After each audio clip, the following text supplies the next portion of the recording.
She never had a job. She is lying. My sister screamed those words from the witness stand, her manicured finger pointing directly at my face. She was suing me for millions, claiming I had manipulated our late father and stolen the family trust fund. Her husband sat in the gallery, a smug smile plastered across his face, absolutely certain they had won. I just sat there in silence and adjusted my glasses. I let them build their web of lies under oath, waiting for the perfect moment. Then my lawyer stood up and handed the judge a single sealed envelope from my attorney. The judge opened it slowly, took off his glasses, scanned the dead silent courtroom, and said, "All rise. My name is Zara. I am 32 years old, and for my entire life, my family treated me like a useless burden. Because I preferred data and spreadsheets over designer clothes and country club galas, they thought I was weak. They had no idea I was a forensic auditor for the government. Before I share exactly how I dismantled their fake empire, let me know where you are watching from in the comments below. Hit that like button and subscribe if you have ever had to deal with toxic relatives. The ultimate betrayal did not start in that courtroom. It started 8 months earlier, on the day we buried my father, Harrison Caldwell.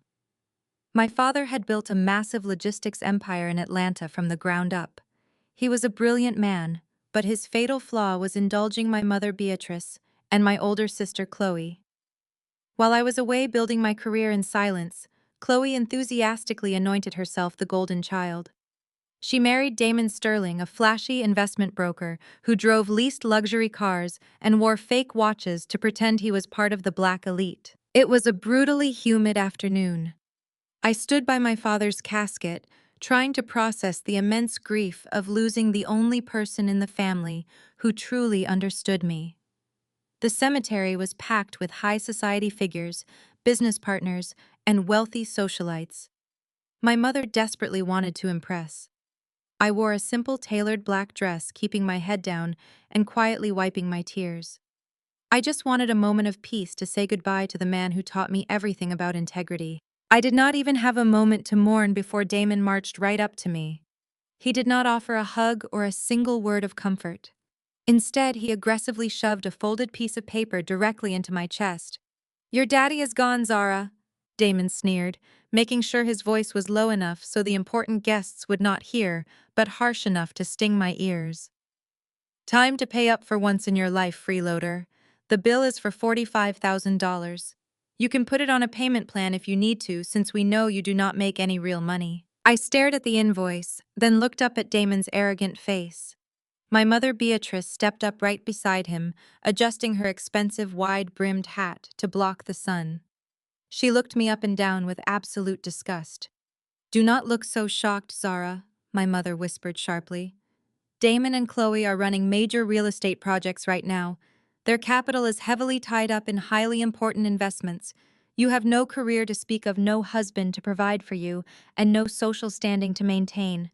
The absolute least you can do is handle the burial expenses for the man who raised you. And look at you today. You could not even bother to buy a proper designer dress. You are actively embarrassing this family." Chloe chimed in, stepping out from behind her husband with a haughty expression. She wore a custom couture outfit, better suited for a red carpet event than a graveyard. "Do not expect her to understand, Mom," Chloe mocked loudly enough for people to glance over. "Zara has always been perfectly comfortable doing the bare minimum in life. Just pay the bill, Zara. Consider it back rent for all the years Dad let you breathe his air and eat his food." They stood together, a united front of cruelty, fully expecting me to break down. They expected me to cry, to beg, to explain that a normal office clerk could not possibly afford a $45,000 sudden expense. For my entire childhood, this was their favorite dynamic. Chloe was the successful boss babe, and I was the plain, boring scapegoat meant to serve her. They thought I was still that same helpless girl they could bully into submission. But I did not cry. I did not raise my voice or make a scene in front of the gathered mourners. I carefully folded the heavy paper invoice and slipped it into my leather purse. Then I turned my attention away from my family and looked toward the funeral director. He was standing a few yards away, holding a clipboard and looking incredibly uncomfortable. I waved him over with a polite gesture. "Excuse me, Mr. Davis," I said.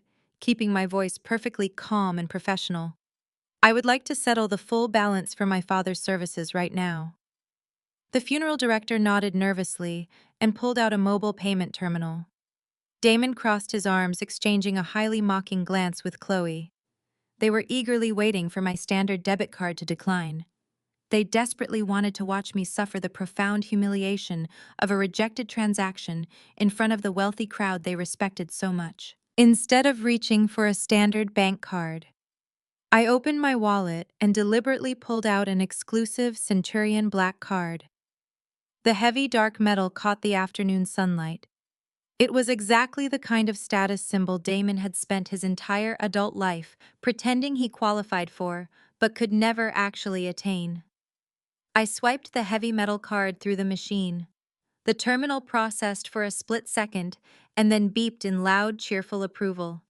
Transaction approved. Damon's smug smile completely vanished.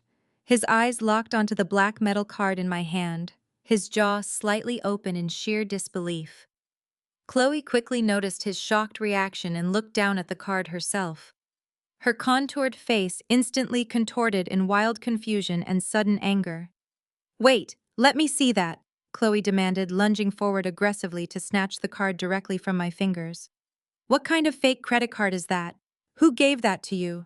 You do not have that kind of money." I slapped her reaching hand away with a sharp, resounding smack. The crisp sound echoed, causing several nearby guests to turn their heads and stare. Chloe gasped dramatically, grabbing her wrist and stepping back in genuine shock. I had never raised a hand to her in my entire life, not even when we were fighting as children. "Do not ever touch me again," I said, my voice dropping to a dangerously quiet pitch. "I will gladly bury my father because he deserves a daughter who actually respects his memory and honors his legacy. You just worry about burying that massive corporate audit your husband is desperately trying to hide from the federal government." The warm color completely drained from Damon's face, leaving him sickly pale. He looked as if the solid ground had just dropped out from underneath his expensive shoes. The arrogant investment broker suddenly looked exactly like a terrified child caught stealing. "What did you just say?" Damon stammered, stepping closer to me, his voice trembling with a sudden, uncontrollable panic. "What audit are you talking about?" I took a confident step forward, looking him dead in the eye. "I know exactly what you have been doing with my father's corporate logistics accounts, Damon. You truly thought because my father was sick no one was watching the company books. You thought you could secretly funnel millions of dollars into offshore shell companies, and nobody would ever notice the missing capital. You severely underestimated me, and you underestimated the systems my father put in place." My mother, oblivious to the financial crimes happening under her roof, looked offended by my tone. "Zara, stop speaking to your brother-in-law like that right this instant," Beatrice hissed. "He is the absolute only reason your father's company is still afloat. He is managing the entire empire while you sit around and do absolutely nothing. You should be thanking him." I looked at my mother with a complex mixture of pity and deep contempt. "You are so utterly blinded by the desperate desire to look rich and powerful, mother, that you cannot even see you are standing right next to a common thief. You will find out exactly how much he manages very soon." Chloe scoffed loudly and crossed her arms. "You are completely insane, Zara. You are making things up because you are jealous of my husband and my success. You are nothing but a data clerk playing make-believe in a cheap apartment. Go back to your sad little life. We will see you at the lawyer's office tomorrow for the official will reading. Let us see exactly how arrogant you are when you find out Dad left the entire empire to us and left you with nothing." I adjusted my glasses, feeling a cold calm wash over my body. "I am greatly looking forward to the will reading, Chloe. I really am. It is going to be an incredibly educational experience for everyone involved." I turned on my heel and walked away, my posture perfectly straight, leaving them standing awkwardly by the fresh dirt of my father's grave. As I reached the cemetery path, I glanced back over my shoulder. Damon was aggressively whispering into Chloe's ear, his hands moving frantically as he tried to explain something to her. His polished facade was gone. He was terrified, and he had every right to be. They thought the will reading would be my defeat. They thought they had successfully stolen my father's life work and secured their unearned, wealthy lifestyle forever. They had no idea the real trap was already set, and they were about to walk right into it blind to the destruction waiting for them. 3 days later, the heavy mahogany doors of my father's corporate attorney swung shut, sealing us inside a room thick with tension and the suffocating scent of my mother's expensive perfume. Mr. Montgomery, a lawyer who had been on Damon's payroll far more than he had ever been on my father's, sat behind his massive desk. Charmaine and my mother Elaine sat on a plush leather sofa, both dressed in pristine dark designer outfits that looked more suited for a high-fashion magazine spread than a somber legal meeting. Damon paced the room, jingling the keys to his leased luxury car in his pocket. I sat alone in a high-backed chair, wearing my simple gray suit, watching their performance unfold. Mr. Montgomery cleared his throat, adjusted his silk tie, and began reading the final testament of Harrison Caldwell. My father had built a massive logistics empire in Atlanta, from the ground up, fighting through decades of systemic barriers to establish a genuine legacy of Black excellence. The initial clauses of the will were standard, covering minor charitable donations to local community centers and the settling of small personal accounts. Then came the distribution of the primary assets. I watched my sister lean forward, her eyes wide with unmasked greed. The entire logistics empire, valued at just over $80 million, was left entirely to Charmaine and Elaine. The sprawling family estate in Buckhead, the luxury vehicles, the offshore investment accounts, all of it was handed over to them with zero restrictions. Damon stopped pacing and grinned, crossing his arms over his chest, as if he had single-handedly built the empire himself. Mr. Montgomery then turned his gaze toward me. He looked almost entirely devoid of professional empathy, wearing a thin, condescending smile. He looked down at the heavy parchment paper and read the final clause aloud. To my youngest daughter Naomi, who chose to pursue her own path outside the family legacy, I leave the sum of exactly $1. The silence in the room lasted for only a fraction of a second before the cruel reality settled in. The lawyer slid a single crisp $1 bill across the polished wood of his desk. It stopped right in front of my hands. My family had expected me to gasp, to cry out in horror, or to demand an explanation for this absolute insult. They expected the boring software developer to crumble under the weight of being legally and financially discarded. I did not move a single muscle. I simply looked at the $1 bill, keeping my expression entirely neutral. I knew exactly why that specific amount was written. In the state's legal code, leaving an heir exactly $1 proves that the deceased did not simply forget them, but intentionally excluded them, making the will nearly impossible to contest in probate court. It was a calculated, vicious legal maneuver, and I knew instantly that Damon had orchestrated it during my father's final days in the hospital to ensure my absolute ruin. Charmaine could not contain herself. She threw her head back and burst into hysterical, ringing laughter that bounced off the mahogany walls. She pointed her manicured finger at the single-dollar bill on the desk, her face flushed with pure, malicious triumph. "That is exactly what you get," Naomi Charmaine mocked, her voice dripping with venom. "That is what you get for refusing to join the family business and playing with your little spreadsheets in your cheap apartment. You thought you were so much smarter than us. You thought your little computer career made you independent. Look at you now. You have absolutely nothing." Elaine crossed her legs and let out a soft, satisfied sigh. She looked at me as if I were a stranger she had politely tolerated for far too long. "Your sister is right, Naomi," my mother said, her tone laced with absolute superiority. "You always wanted to do things your own hard way. You rejected the exclusive galas, you refused to network with the right society families, and you completely rejected the elite lifestyle we painstakingly curated for you. Your father finally saw the truth before he passed. He realized that giving you any real capital would be a total waste of family resources. Now Charmaine and Damon can take this company to new global heights, and you can go back to writing code for pennies." Damon walked over to the desk, standing directly over me, to use his physical size as an intimidation tactic. He reached into his tailored jacket and pulled out a thick, legally binding document. He aggressively slapped it down on the desk right next to the $1 bill. "This is a contest waiver," Damon stated, his voice low and threatening. I know you might be tempted to run to some cheap strip mall lawyer to fight this will. Let me save you the trouble.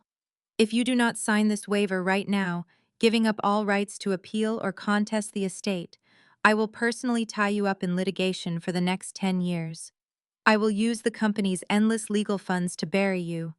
I will file injunctions to freeze your meager little bank accounts. I will subpoena your employers, and I will destroy whatever sad little life you have managed to build. You will be completely bankrupt before you even see the inside of a courtroom. Sign the paper, take your dollar, and walk out of our lives forever. Damon leaned closer, invading my personal space, practically breathing down my neck. He truly believed he had orchestrated the perfect crime. He had convinced his dying father-in-law to sign over an $80 million empire, secured the tremendous wealth for his vain wife, and permanently eliminated the only person smart enough to catch him. He thought he was holding all the cards, operating under the absolute delusion that I was just a naive, powerless girl who would fold under the slightest bit of pressure. I looked at the contest waiver sitting on the desk. I did not ask for a pen. I simply reached into my purse, pulled out my own heavy luxury fountain pen, and leaned forward. Without reading a single paragraph, without asking a single legal question, I signed my name in bold, flowing ink across the bottom of the document. I pushed the paper back across the desk toward Damon. The entire room fell dead silent. The triumphant sneer on Damon's face instantly dissolved into a mask of deep, unsettling confusion. He had prepared for a massive fight. He had prepared for tears, screaming, and begging. My immediate, effortless compliance deeply disturbed his inflated ego. Charmaine stopped laughing, her eyes darting nervously between me and the signed waiver. Mr. Montgomery looked down at the document, entirely bewildered by how fast I had surrendered an $80 million inheritance without a single word of protest. I calmly stood up, pushed my chair back, and took my time smoothing out the wrinkles in my gray skirt. I picked up the $1 bill, folded it neatly, and placed it safely inside my purse. In the corporate world, whoever holds the paper holds the ultimate power. By signing that waiver, I had legally separated myself from all the impending liabilities of the estate, leaving them holding an empty shell that I could completely liquidate at any moment I chose. I looked directly into Damon's eyes, allowing a slow, sharp smile to form on my lips. "Enjoy the company, Damon," I said, my voice echoing with absolute authority. "You can have every single broken piece of it. But I strongly suggest you read Section 4 of your corporate loan agreement before you buy another leased Porsche for your wife." Damon stepped back as if I had physically struck him in the chest. His breathing quickened as sheer panic immediately set in. "What are you talking about?" Damon demanded, his voice cracking under the sudden pressure. "Mr. Montgomery opened the corporate ledger right now." The corrupt lawyer frantically scrambled to open his laptop, his fingers aggressively hitting the keys as he pulled up the logistics company's master financial files. Damon rushed behind the desk, staring intensely at the glowing screen. I did not need to look at the screen to know exactly what they were seeing. 3 months ago, when Damon had secretly drained the company's cash reserves to fund his illegal offshore accounts, the business had been on the verge of total collapse. To hide his massive theft from my father, Damon had taken out a predatory high-interest $20 million corporate loan from an anonymous private equity firm to cover the operating costs. He thought he had easily outsmarted everyone. He thought the anonymous firm was just another faceless lender. He had never bothered to look past the heavy corporate shielding. Mr. Montgomery's face turned completely white. He looked up at Damon, his hands violently shaking over the keyboard.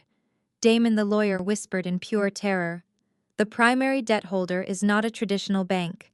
The debt was purchased by a private equity firm called NC Capital." Damon's eyes frantically scanned the screen, and then he looked up at me, the horrific realization finally sinking into his mind. NC Capital stood for Naomi Caldwell Capital. I owned his massive debt. I owned the entire leveraged company. I owned him. 2 months dragged by thick with the silence of a family waiting for my inevitable collapse. They fully expected me to call begging for financial help or a place to stay after Damon evicted me. They did not know I had spent those weeks executing the final phases of my corporate takeover. Then came Thanksgiving. The Caldwell estate in Buckhead was illuminated like a palace cars, lining the sweeping driveway. Beatrice had sent me a brief condescending text the day before.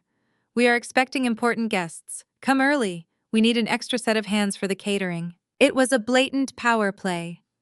My mother, entirely focused on impressing her high society friends, had invited me solely to use me as unpaid labor.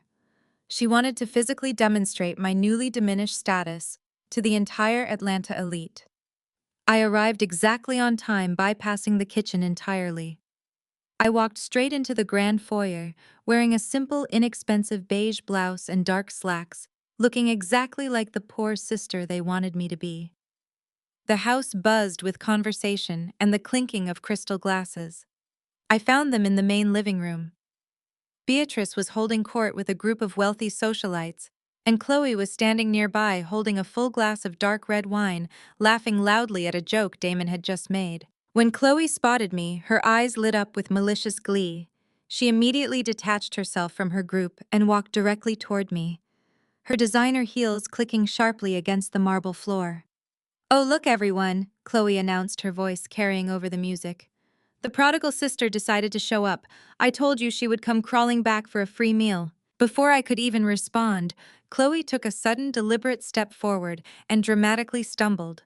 With a flick of her wrist, she launched the entire glass of deep red wine directly onto my chest. The dark liquid splashed across my beige blouse, instantly soaking the fabric and dripping down onto the pristine marble floor. Several guests gasped, stepping back to avoid the splash. "Oops!" Chloe said, not even trying to hide her smirk. She looked down at the puddle forming at my feet. "Looks like you made a mess, Naomi. The floor needs scrubbing, sis. Grab a towel from the kitchen and get on your knees. We have important guests arriving soon, and I will not have them slipping on your mistakes." Beatrice rushed over, shaking her head in exaggerated disappointment. "Naomi, really? You cannot even walk into a room without causing a disaster. Look at you. Your clothes are ruined. Go to the kitchen and make yourself useful before you completely embarrass us." I did not flinch. I did not yell or try to wipe the wine from my ruined shirt. I stood perfectly still, letting the cold liquid soak into my clothes. I looked around the room, taking in the faces of the wealthy guests who were watching the scene with poorly disguised amusement. "I am not going to the kitchen," I said, my voice eerily calm. "And I am certainly not scrubbing your floor." Damon, sensing an opportunity to assert his dominance, quickly stepped out from the crowd and cornered me against the grand staircase.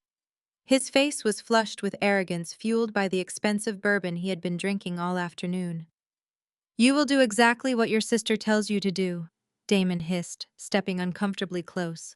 "You have no power here anymore. In fact, you have no power anywhere." He reached into his tailored jacket and aggressively shoved a folded, legal-looking document directly into my chest, right over the wine stain. "Consider this your Thanksgiving gift," Damon sneered. "It is an official eviction notice. 3 days ago, I legally transferred the ownership of that cheap, rundown apartment building you live in to one of my shell companies. The entire property is being liquidated to free up capital for a new commercial development. You have exactly 72 hours to pack up your cheap trash and get out. You are officially homeless, Naomi." The room went dead silent. The guests watched, captivated by the brutal family drama unfolding right in front of them. Chloe stepped up next to her husband, her face glowing with absolute toxic victory. "You should have signed the contest waiver when you had the chance, Naomi. Now we are taking everything. We need the money from your building to expand the logistics company. We are taking the business global, and we are not letting a worthless data clerk drag us down. Get out of my house." I looked down at the eviction notice Damon had shoved against my chest. The paper was crisp, the legal jargon harsh and unforgiving. They had actually done it. They had used the stolen corporate funds to buy my building just to throw me onto the street. It was the ultimate display of absolute, unchecked greed. I slowly lowered the eviction notice, letting it drop from my fingers. It fluttered down and landed right in the puddle of red wine. I reached into my simple, unassuming leather bag. I did not pull out a towel, and I did not pull out a tissue to dry my tears. I pulled out a thick, heavy gold-embossed folder. The sleek corporate seal of NC Capital was stamped clearly on the front cover.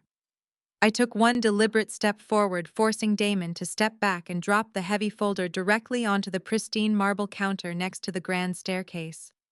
The loud, heavy thud echoed through the silent foyer. I brought an eviction notice too, Damon, I said, my voice carrying clearly across the massive room. Every single guest stopped breathing. You see, NC Capital just called in the $20 million corporate debt that you officially defaulted on yesterday at 5:00 p.m. Damon's arrogant smirk instantly vanished, replaced by a look of sheer, unadulterated terror. He looked from the folder to my face, his eyes wide and panicked. "What are you talking about?" he stammered, his voice cracking. "That debt is secured by the company assets. You cannot call it in." "I can call it in whenever I want," I replied, my tone razor sharp. "Because I am NC Capital. I own the debt. I own the logistics company you have been quietly running into the ground.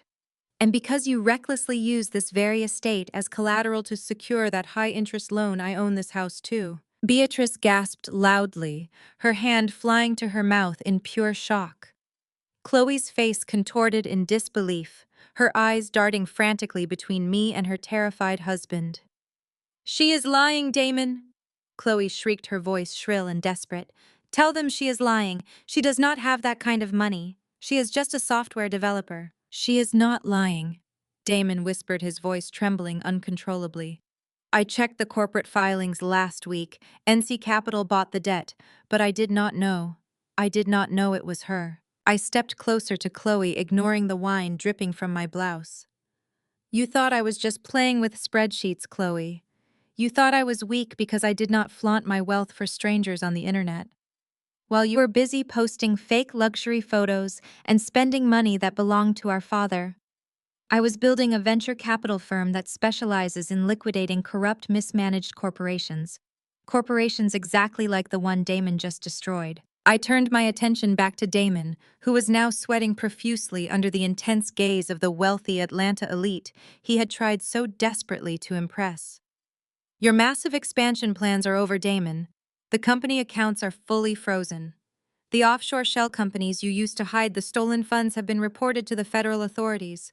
You are completely, utterly bankrupt." Beatrice, realizing that her entire high society world was collapsing in real time, rushed forward.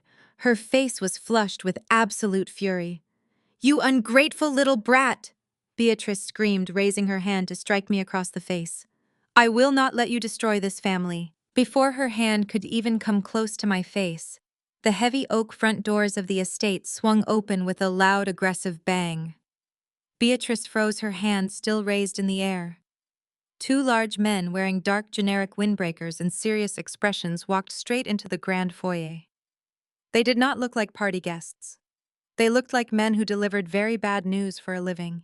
They bypassed the shocked guests, walked directly up to Damon, and handed him a massive, thick stack of legal documents. "Damon Sterling," one of the men asked, his voice booming through the silent house. "You have been officially served." Damon took the papers with visibly shaking hands. He stared down at the documents, his face draining of whatever color it had left. Chloe snatched the papers from his hands, her eyes scanning the legal text frantically. "What is this?" she demanded, her voice bordering on hysteria. "What does this mean?" My lawyer, Desmond Pierce, stepped through the open front doors right behind the process servers. He adjusted his expensive silk tie and smiled coldly at my family. "It means, Mrs. Sterling, that your husband is being sued by multiple federal agencies for massive corporate fraud, embezzlement, and severe tax evasion. The $20 million he stole from Harrison Caldwell's company has been officially tracked, traced, and frozen." Desmond turned to me and offered a slight respectful nod. "The injunctions have been filed, Naomi. The property is legally yours."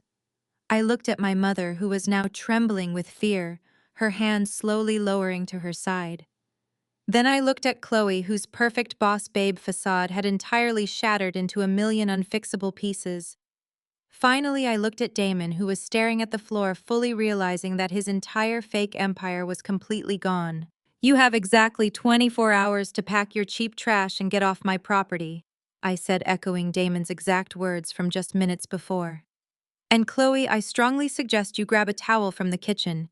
You really need to scrub that floor before you leave. I will not have my new tenants slipping on your mistakes." The heavy oak doors of the estate slammed shut behind me, leaving Damon, Charmaine, and Elaine drowning in the reality of their sudden bankruptcy. But a narcissist never retreats gracefully. They simply change their tactics.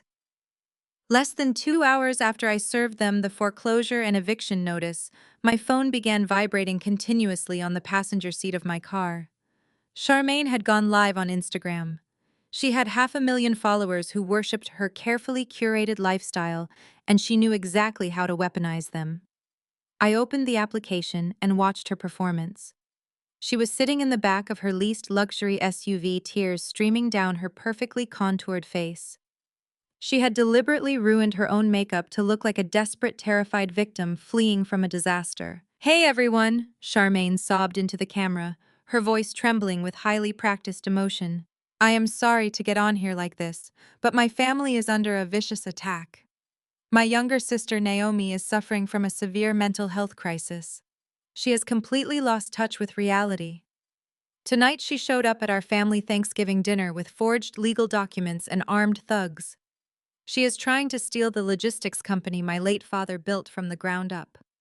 She is trying to destroy a pillar of black excellence in Atlanta out of pure jealousy." Charmaine looked directly into the lens and wiped a fake tear from her cheek with a trembling hand. "Naomi has always been deeply unwell.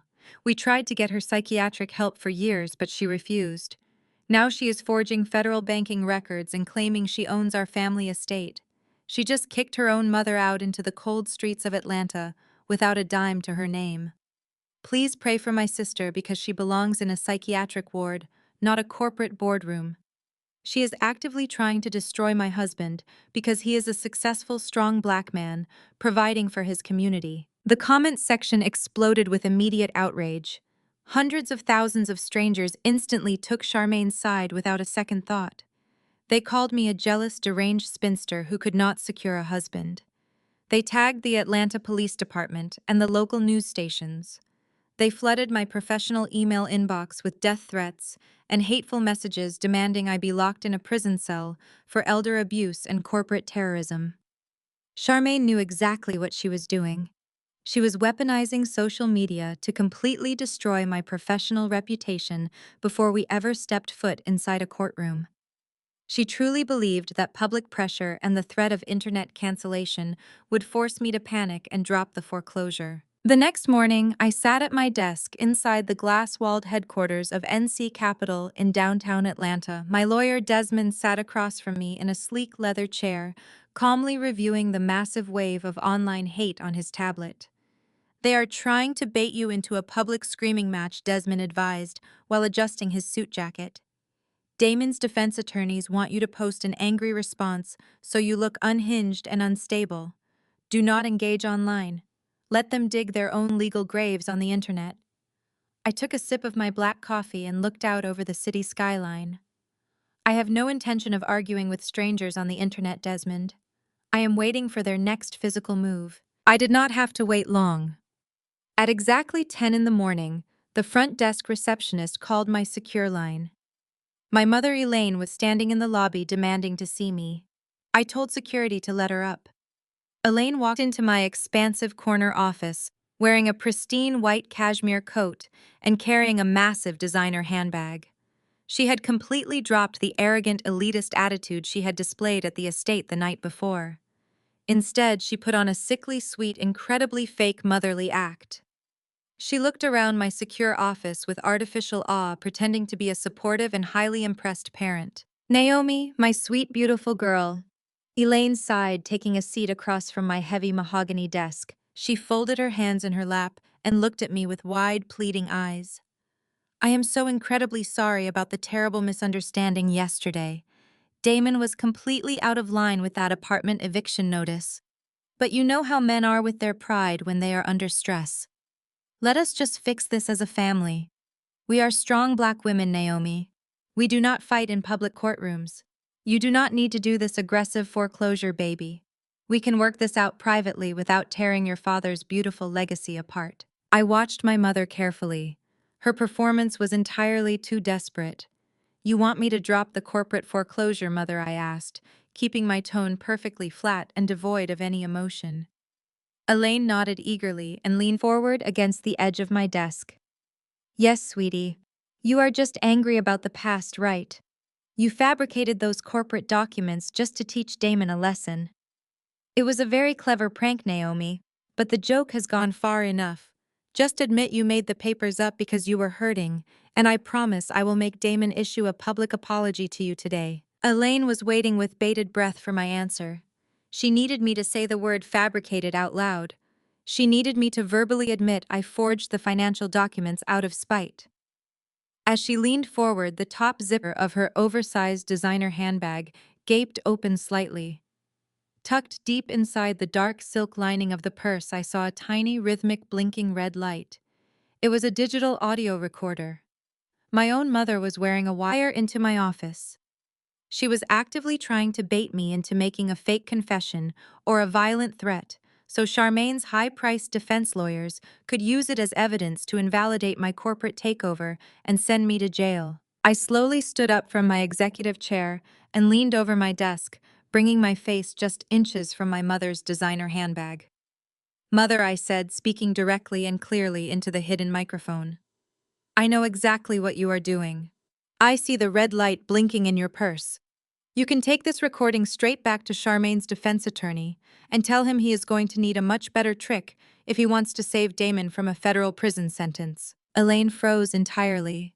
The warm color completely drained from her face as she realized her manipulative trap had completely failed. She quickly grabbed her purse and pulled it tightly against her chest, her eyes wide with panic. "I do not know what you are talking about, Naomi," she stammered, her sweet motherly voice instantly vanishing. "You are acting incredibly paranoid. Charmaine was absolutely right about your declining mental state. You need serious medical help." I sat back down in my chair and smoothly turned my computer monitor so Elaine could clearly see the screen. "Since we are both secretly recording family conversations today," I said, keeping my voice dangerously calm, "I think it is only fair that I share one of my personal recordings with you. I acquired this specific audio file while conducting a routine forensic sweep of Damon's corporate servers last week. He backed up all of his private mobile phone calls to the company cloud storage. You really should hear what your golden child truly thinks of you behind closed doors." I tapped my keyboard and hit play on the audio file. Damon's arrogant, dismissive voice immediately echoed through my office speakers. "Elaine is burning through way too much cash with her ridiculous country club dues," Damon complained on the recording. "She acts like she is royalty, but she brings zero value to the company. We cannot keep funding her lavish lifestyle." Charmaine's voice quickly responded on the audio track, completely devoid of any daughterly affection. "I know, babe," Charmaine sighed in agreement. "Just play nice and let her sign over the final estate deeds to us next week. The absolute second we liquidate the logistics company and get the raw cash, we are throwing her into that cheap state-run nursing home down in Macon. I am not letting my mother drain our wealth so she can play dress-up with her rich friends. Once she signs the papers, she is dead to us." The audio file stopped playing. The silence in my office was absolutely deafening. Elaine sat completely paralyzed in her leather chair. Her eyes were wide with sheer, unadulterated horror as the reality of the recording washed over her. Her hands began to shake violently, and her expensive designer purse slipped from her fingers, dropping to the office floor with a heavy thud. The recording device spilled out onto the carpet, still blinking red. Elaine finally realized she had betrayed her only loyal daughter for a pair of greedy vultures who were actively plotting her ultimate destruction. The sudden realization shattered the last remnants of my mother's pride, leaving her weeping silently in my office. I had security escort Beatrice out of the building, her designer heels dragging across the floor as she finally understood the catastrophic mistake she had made by choosing Chloe and Damon over me. However, a cornered animal is always the most dangerous. Damon had lost his empire, his house, and his primary source of stolen wealth. He was not going to simply walk away and accept defeat. He needed a counterattack, and he needed it immediately. That evening, I took the private elevator down to the VIP underground parking garage beneath the NC Capital headquarters. The concrete cavern was completely empty and dimly lit, echoing only with the sharp click of my shoes. As I reached my reserved parking space and pressed the button to unlock my car, a tall, imposing shadow stepped out from behind a concrete pillar. It was Damon. He looked entirely different from the polished, arrogant investment broker who had shoved a funeral invoice into my chest just months ago. His expensive, tailored suit was heavily wrinkled, his tie was loosened, and he was sweating profusely despite the cool temperature of the subterranean garage. His eyes darted around nervously checking for security cameras, completely unaware that my private vehicle was equipped with a military-grade 360-degree audio and visual surveillance system. Going somewhere, Zara. Damon sneers, stepping directly into my path and aggressively blocking my car door. He crossed his thick arms over his chest, trying to project the same intimidating physical dominance he had used at the lawyer's office. You are trespassing on private corporate property, Damon. I say, keeping my voice perfectly steady. Security will be down here in exactly 60 seconds. Let them come, Damon growls, taking a threatening step forward. Because by the time they get here, you are going to be begging me for mercy. Damon reaches into his ruined suit jacket and pulls out a thick manila envelope. He violently slaps it down hard onto the hood of my car. I know exactly what you do for a living now, Zara. Forensic accounting. Very impressive. But you made one massive fatal mistake. You left a digital footprint. I spent the entire last 24 hours utilizing my offshore contacts to completely fabricate a flawless, untraceable paper trail. I generated heavily doctored tax documents, fake wire transfer logs, and forged internal memos. Damon leans in close, a sickening smile twisting his face. These documents conclusively prove that you were the one embezzling the $20 million from your father's company. They show the stolen funds being routed directly into your personal shell accounts in the Cayman Islands. If I decide to send this envelope to the federal authorities, they will not just strip you of your licenses. They will lock you in a federal penitentiary for the next 30 years. You will lose your entire firm, your pristine reputation, and your freedom.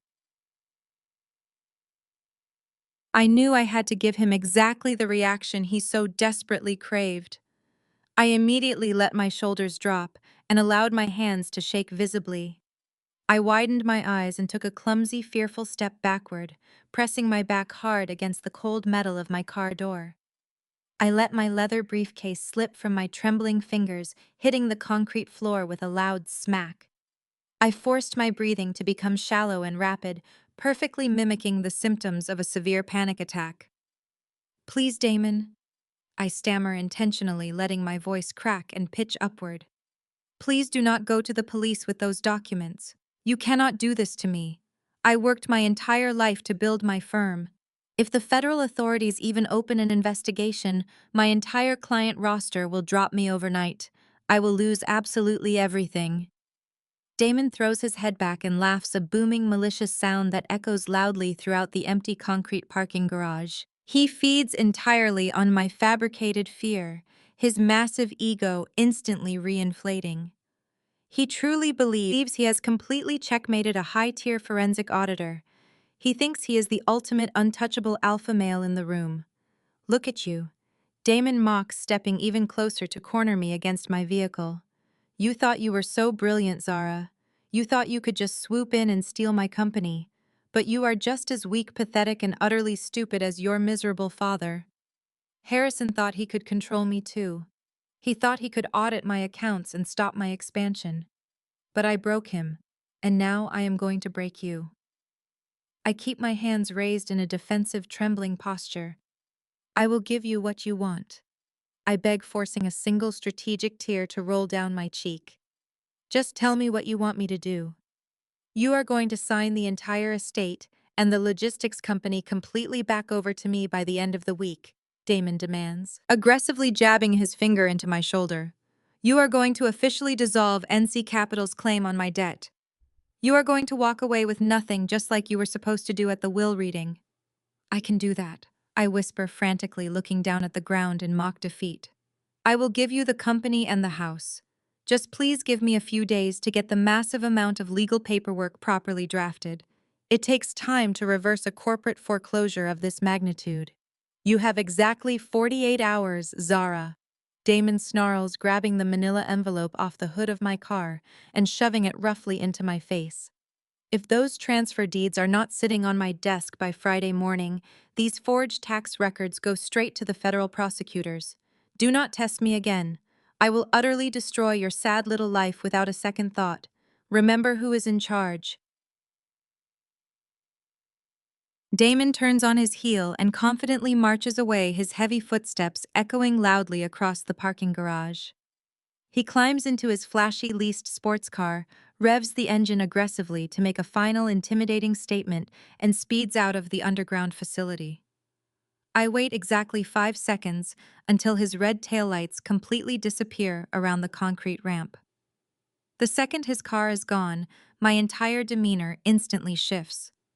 The fake trembling fear completely vanishes from my body. I straighten my posture, roll my shoulders back, and casually wipe the single calculated tear from my cheek. I calmly bend down, pick up my leather briefcase from the concrete floor, and brush the dust off the pristine leather. I unlock my car door, slide into the luxurious driver's seat, and immediately turn on the ignition. The high-definition dashboard surveillance system boots up, confirming that the entire physical altercation, including crystal-clear audio, has been perfectly recorded and safely uploaded to my secure corporate cloud server. I press a button on my steering wheel and initiate a highly encrypted phone call to my lead attorney. Desmond Pierce answers on the very first ring, his tone sharp and strictly professional. "Tell me he was stupid enough to show up in person, Zara," Desmond says over the car's Bluetooth system. "He took the bait perfectly, Desmond," I reply, my voice returning to its normal commanding cadence. "He cornered me in the VIP parking garage and aggressively threatened to frame me for his own massive financial crimes. The best part is that he brought physical props. He explicitly admitted to fabricating federal tax documents on tape, and he openly bragged about generating false wire transfer logs." "Did he mention the specific offshore accounts?" Desmond asks, the sharp satisfaction evident in his deep voice. "He did," I confirm smoothly. "He foolishly used the exact offshore routing numbers we needed to officially link him to the cartel money laundering operation. He literally handed us the missing piece of the federal puzzle just to stroke his own fragile ego. He also confessed to manipulating my father prior to his death entirely unprompted. The audio file is already sitting in your secure inbox." I can hear Desmond rapidly clicking his keyboard on the other end of the line as he opens the newly acquired surveillance file. "This is absolute gold, Zara," Desmond states, reviewing the crystal-clear audio of Damon's aggressive blackmail attempt. "We have him committing federal extortion, admitting to extensive document forgery, and confessing to corporate embezzlement, all in one single beautifully recorded monologue." I pull my luxury car out of the designated parking space and smoothly navigate toward the dark exit ramp. He gave me a strict 48-hour deadline to sign the company back over to him. He genuinely thinks I am paralyzed by fear. Desmond chuckles softly, a rare, chilling sound from the veteran corporate lawyer. "Excellent. Let them file their lawsuit tomorrow. We have them exactly where we want them." Chloe and Damon completely ignored the massive crater of federal crimes they had just confessed to on my encrypted recording. Narcissists operate on the fundamental delusion that reality is whatever they decide it is. The very next morning, true to their arrogant nature, they doubled down. Their high-priced defense attorneys officially filed a massive $50 million civil lawsuit against me in Fulton County Superior Court. The complaint was utterly staggering in its aggressive fabricated claims.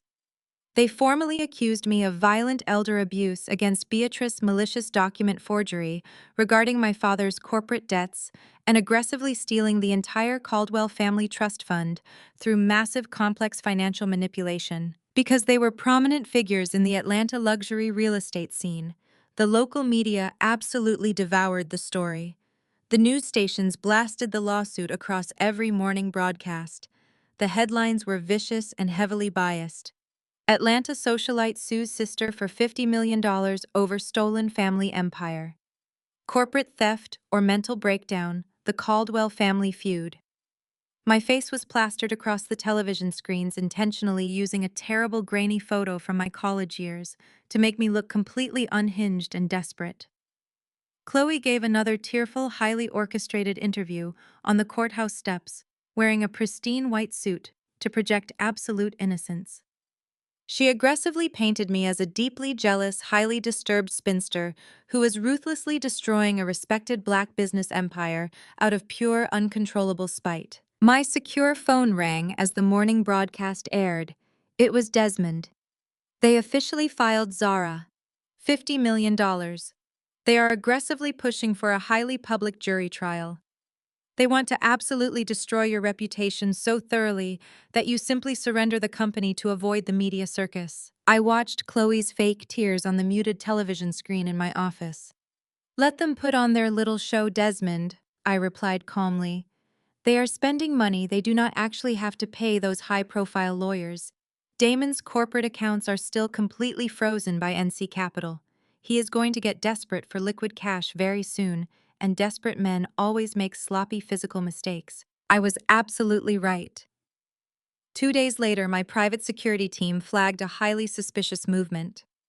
Damon had abruptly canceled his afternoon meetings and aggressively sped out of the Buckhead estate in his leased luxury car. He was heading straight toward the upscale, heavily secluded steakhouse district in Midtown Atlanta. I immediately knew this was not a social lunch. This was a panic move. I grabbed my trench coat and left the NC Capitol building through the private executive exit. My elite private investigator, a former federal agent named Marcus, was already tracking Damon's vehicle. He just pulled into the valet at Chop's Lobster Bar. Marcus updated me over the secure earpiece. He is looking highly paranoid. He is not meeting a real estate client, Zara. This is a dead drop. I am 3 minutes away, I replied smoothly, accelerating my car through the heavy Atlanta traffic. Get eyes inside the restaurant immediately. I need to know exactly who he is meeting. I handed my keys to the valet and casually walked into the dimly lit, incredibly expensive steakhouse. The restaurant was filled with wealthy corporate executives conducting private high-stakes business lunches. I spotted Marcus sitting at the mahogany bar, casually sipping a club soda. He subtly nodded his head toward the back corner of the restaurant. Damon was sitting in a secluded, heavily shadowed booth. Sitting directly across from him was a man I instantly recognized.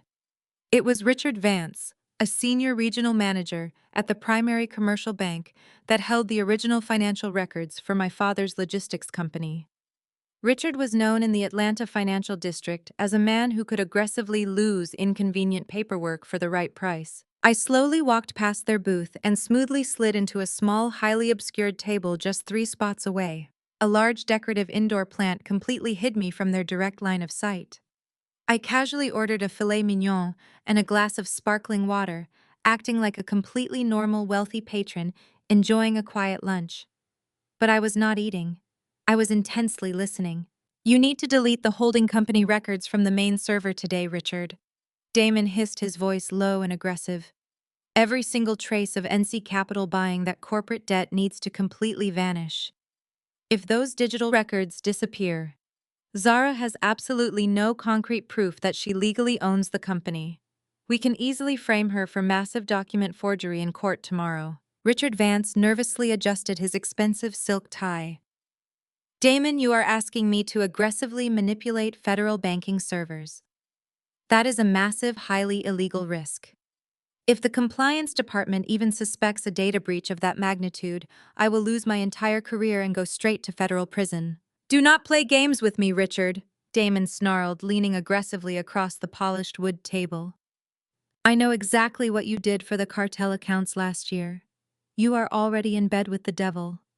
Now you are going to help me destroy my crazy sister-in-law, or I will personally make sure the federal authorities find out about your little side hustle. Richard visibly swallowed hard, wiping sweat from his forehead. Fine, he whispered frantically. But a risk this massive requires immediate, untraceable compensation. I need the cash right now, Damon. No wire transfers, no offshore routing. Raw, untraceable cash. Damon smirked, his arrogant alpha male persona instantly returning. He reached down to the floor and casually lifted a heavy dark leather briefcase onto the table. He did not pass it under the table. He arrogantly pushed it directly across the white tablecloth right in the open. $250,000, Damon stated proudly. Untraceable bills. You completely wipe Zara's holding company records by 500 p.m. today, and there is another $250,000 waiting for you tomorrow morning. I sat perfectly still behind my menu. I did not need to record the audio. Marcus, sitting casually at the bar, had a high-definition microscopic camera seamlessly built into his tie clip. He was actively photographing the entire highly illegal cash exchange from a perfect, unobstructed angle. He captured Richard Vance eagerly opening the briefcase, his greedy eyes widening at the massive stacks of raw cash. He captured Damon's arrogant, malicious smile. As soon as Richard quickly zipped the briefcase shut and frantically stood up to leave, I smoothly stood up from my hidden table. I did not approach them. I did not make a scene. I simply walked directly to the restroom, pulled out my secure encrypted mobile phone, and opened a highly specific anonymous messaging application. Marcus instantly sent the high-definition photographs directly to my secure device. The images were absolutely flawless. The lighting perfectly captured the serial numbers on the cash wrappers and the distinct corporate logo on Richard Vance's bank ID badge. I quickly typed out a highly detailed, completely anonymous message. I attached the crystal-clear photographs of the massive cash bribe. I did not send the message to the police. I did not send it to the local media. I sent it directly to the personal, highly secure mobile phone of the bank's regional compliance director, a ruthless by-the-book executive who absolutely despised corporate corruption. Your senior regional manager, Richard Vance, is currently accepting a $250,000 cash bribe from Damon Sterling at Chop's Lobster Bar. I typed into the anonymous message. He has explicitly agreed to illegally delete federal corporate debt records from your main banking servers by 5:00 p.m. today. Check his briefcase immediately. I hit send. The message delivered instantly. I had just set a massive, highly destructive ticking time bomb directly under Damon's corrupt accomplice. Richard Vance was going to walk back into his bank holding a briefcase full of dirty cash, and his ruthless compliance director was going to be waiting for him with federal investigators.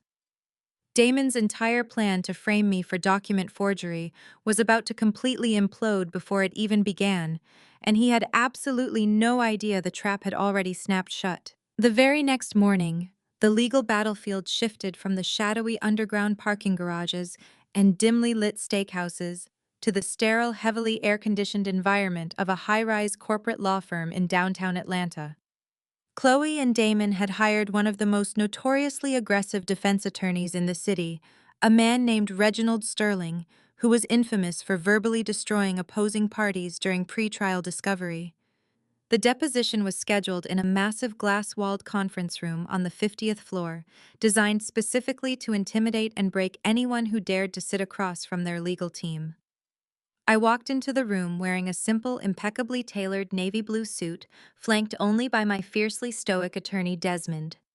Damon and Chloe were already seated at the expansive mahogany table, completely surrounded by a team of junior associates and paralegals.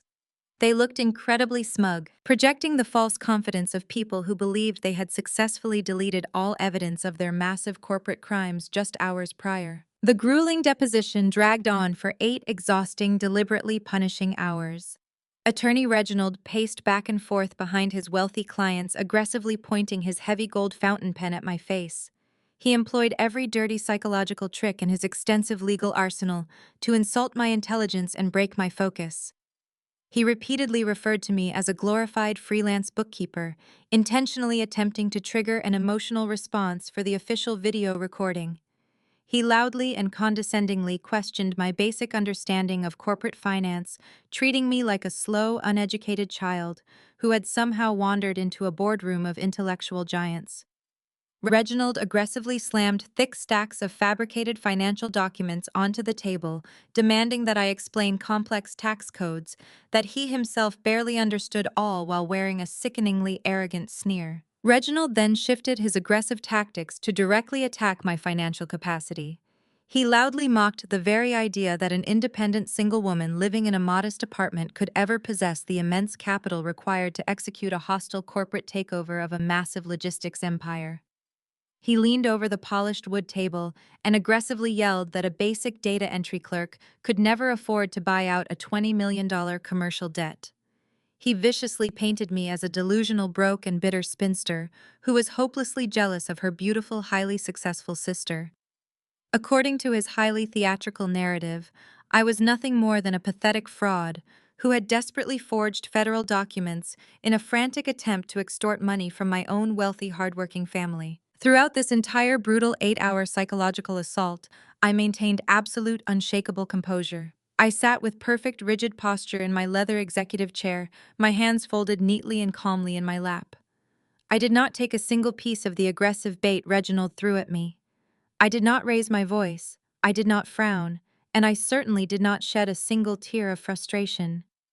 Whenever the sleazy attorney aggressively screamed his highly leading questions, demanding a dramatic emotional reaction for the court reporter to type into the official record, I replied with an agonizing, almost robotic simplicity.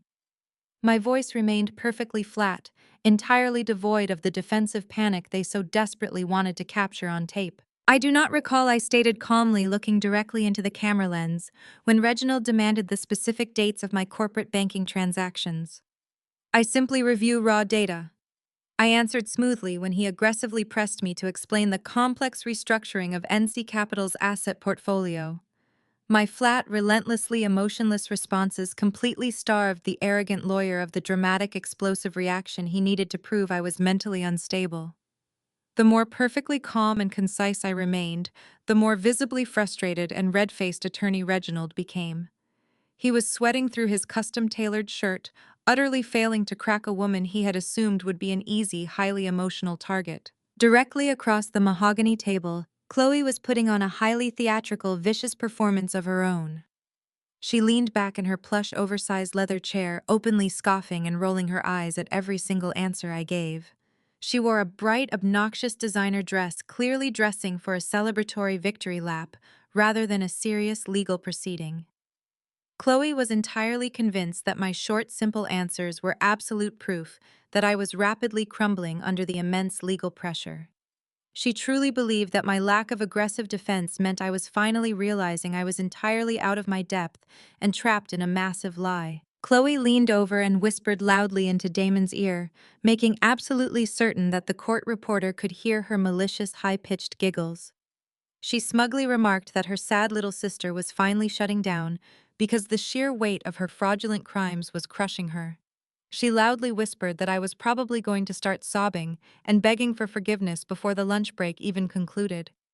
Her vain, narcissistic brain could not possibly comprehend that my silence was not a sign of surrender, but rather the highly calculated discipline of a seasoned forensic investigator, letting her targets exhaust their own ammunition. Damon smirked broadly, casually adjusting the heavy fake diamond watch on his left wrist. He aggressively stared me down across the table, projecting the ultimate untouchable alpha male confidence. He genuinely believed that his massive cash bribe at the steakhouse the previous afternoon had worked perfectly. He was completely certain that Richard Vance had successfully deleted every single digital trace of my holding company from the main banking servers, because he thought my financial records were completely erased. Damon believed I had absolutely no concrete proof to defend myself against their massive $50 million lawsuit. He sat there looking at me like a conquering king, fully convinced he had already won the entire war, realizing that his psychological warfare was completely failing to break me. Attorney Reginald decided to abandon his theatrical pacing and go directly for the final kill. He stepped right up to the edge of the conference table, placing his large hands flat against the polished wood and leaning his aggressive frame directly toward my face. The entire room grew incredibly tense as the defense attorney prepared to deliver what he thought would be the ultimate, inescapable trap. He aggressively demanded to know exactly how a freelance third-party accountant managed to obtain the highly classified, heavily encrypted internal financial records of the Caldwell Logistics empire without breaking federal privacy laws. Reginald loudly accused me of illegally hacking into the secure corporate servers. He aggressively claimed I must have maliciously bribed a low-level, disgruntled logistics employee to steal highly proprietary company data in the middle of the night. He raised his booming voice to a deafening volume, officially demanding an answer for the deposition record. He pointed his gold pen directly at my face, aggressively insisting that I confess to federal corporate espionage right then and there. He fully expected me to plead the Fifth Amendment or frantically stammer into a massive legally binding trap that would send me straight to a federal prison. I slowly looked up from my notepad, making direct, chilling eye contact with Damon for the very first time in 8 grueling hours. The arrogant, triumphant smile on his face was incredibly bright. I reached up and calmly adjusted my glasses, ensuring my posture was absolutely flawless. The entire conference room went dead silent.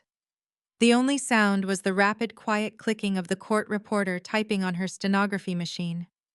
I leaned slightly forward, moving my face directly toward the recording microphone placed in the absolute center of the heavy mahogany table. I did not hack any corporate servers, and I did not bribe a single employee.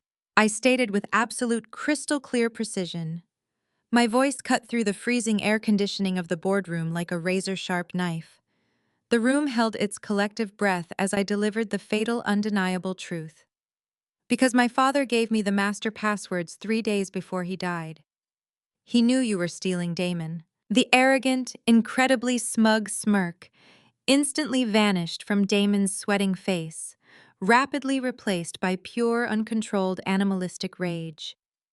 The sheer shock of realizing that his deceased father-in-law had completely orchestrated his downfall from the grave shattered his fragile alpha male ego into a million pieces.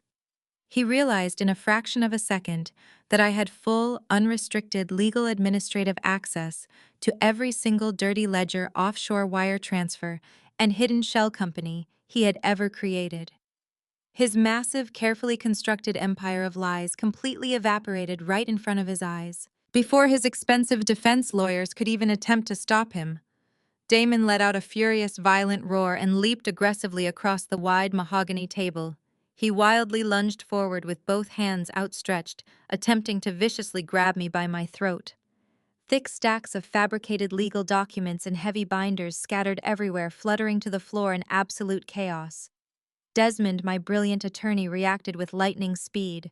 He effortlessly blocked the violent attack, brutally shoving Damon backward by his shoulders and sending the massive man crashing hard into the surrounding rolling chairs. Meanwhile, sitting completely unfazed in the corner, the terrified but highly professional court reporter furiously typed every single detail of Damon's violent, unhinged physical outburst directly into the official permanent legal transcript. The immediate aftermath of Damon's spectacular, highly violent meltdown inside the deposition room sent massive shockwaves directly through his remaining inner circle. Word of his unhinged physical assault on me reached my mother long before Damon and Chloe even returned to their heavily leveraged estate. Beatrice was sitting alone in her luxurious but increasingly empty bedroom, staring blindly at the lavish furnishings she had foolishly valued above her own flesh and blood. The crushing reality of the situation finally breached her thick wall of elitist delusion. She remembered the chilling audio recording I had played for her inside my office, the recording where her golden child and arrogant son-in-law explicitly plotted to toss her into a dilapidated state-run nursing home the absolute second they liquidated the corporate assets. She suddenly understood that Damon and Chloe were not brilliant business moguls protecting a legacy. They were cornered, desperate criminals rapidly sinking an entire ship, and they fully intended to drown her right alongside them to save themselves. That very same evening, well past typical business hours, the private security desk at NC Capital alerted me to an unexpected visitor. Beatrice had arrived completely unannounced, wearing a dark, inconspicuous trench coat and large sunglasses, frantically hiding from the imaginary paparazzi she believed were stalking her every move. I allowed her up to my office. When the heavy mahogany doors closed behind her, the arrogant matriarch of Atlanta high society completely shattered. Beatrice collapsed into the leather guest chair and began to weep violently. These were not the calculated, manipulative fake tears she usually deployed to garner immediate sympathy. This was the raw, hyperventilating panic of an aging woman staring directly down the terrifying barrel of total financial and legal ruin. She aggressively grabbed a tissue and began rapidly apologizing for decades of severe emotional abuse. She openly confessed to actively participating in the toxic golden child dynamic, admitting she had systematically neglected my achievements because my quiet brilliance threatened Chloe's incredibly fragile ego. She sobbed heavily, pleading for my forgiveness, loudly confessing that she had been entirely blinded by the flashy illusion of black excellence that Damon so aggressively projected.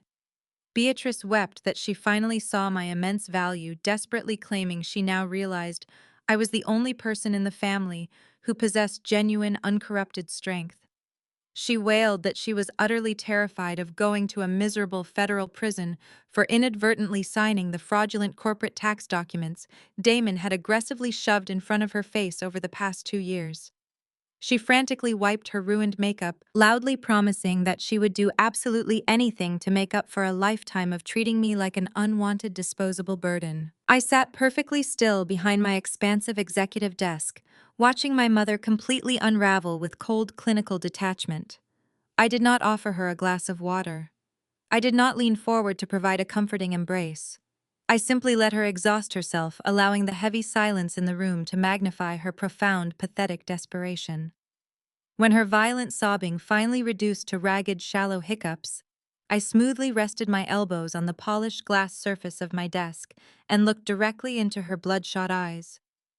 Tears do not rewrite history, Mother.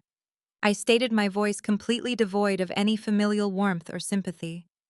Your sudden dramatic awakening does not magically erase 30 years of systematic emotional neglect. You are not crying because you suddenly love me. You are crying because you realize Damon is going to aggressively throw you under the federal bus to shave 5 years off his own inevitable prison sentence. Beatrice flinched violently, as if I had physically struck her across the face. She opened her mouth to aggressively defend her maternal intentions, but I immediately held up my hand, silencing her with a single authoritative gesture. However, I continued smoothly, my tone shifting into pure transactional business. I am a highly pragmatic woman. If you genuinely want to save yourself from wearing a federal prison uniform for the rest of your natural life, you will do exactly what I say, without asking a single question. I opened the top drawer of my desk and pulled out a sleek, matte black USB flash drive. I placed it squarely in the center of the desk, the metal casing gleaming sharply under the overhead recessed lighting. Damon believes he successfully paid a corrupt banker to delete all digital evidence of my holding company, I explained methodically. He is currently blinded by his own massive unearned arrogance, but he is still hiding highly encrypted secondary ledgers on his private desktop computer located inside his secure home office. Those specific files contain the exact offshore routing numbers linking his real estate shell companies directly to illicit cartel money laundering operations.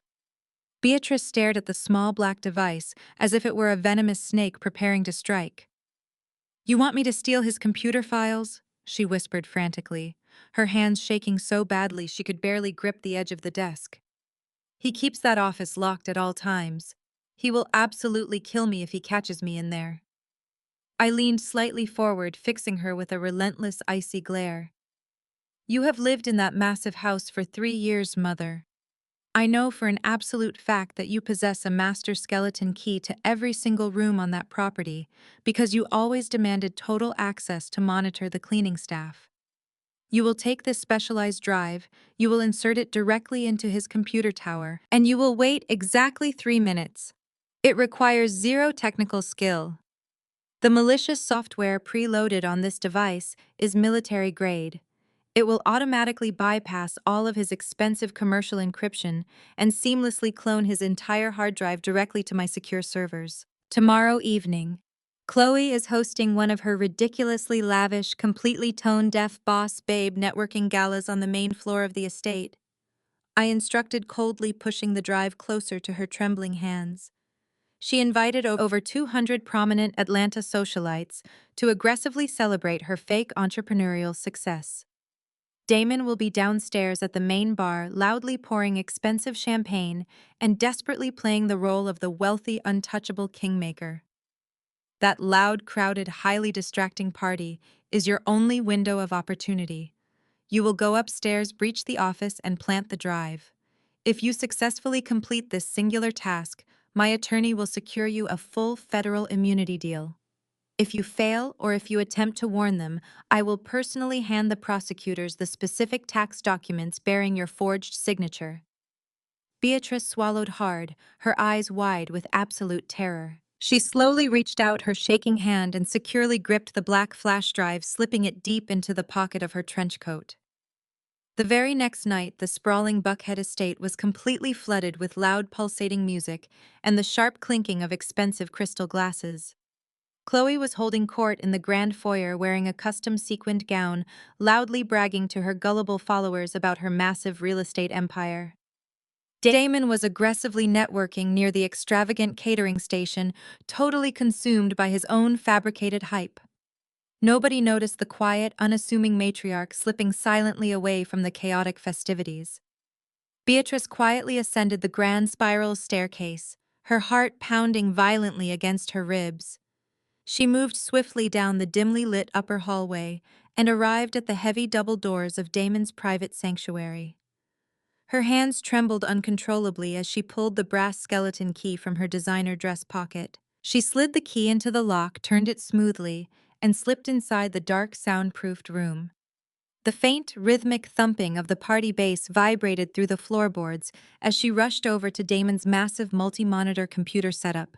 The screen was locked, displaying a complex password prompt, but Beatrice did not need a password. She reached around to the back of the glowing computer tower, her manicured fingers blindly searching the metal casing until she found an empty USB port.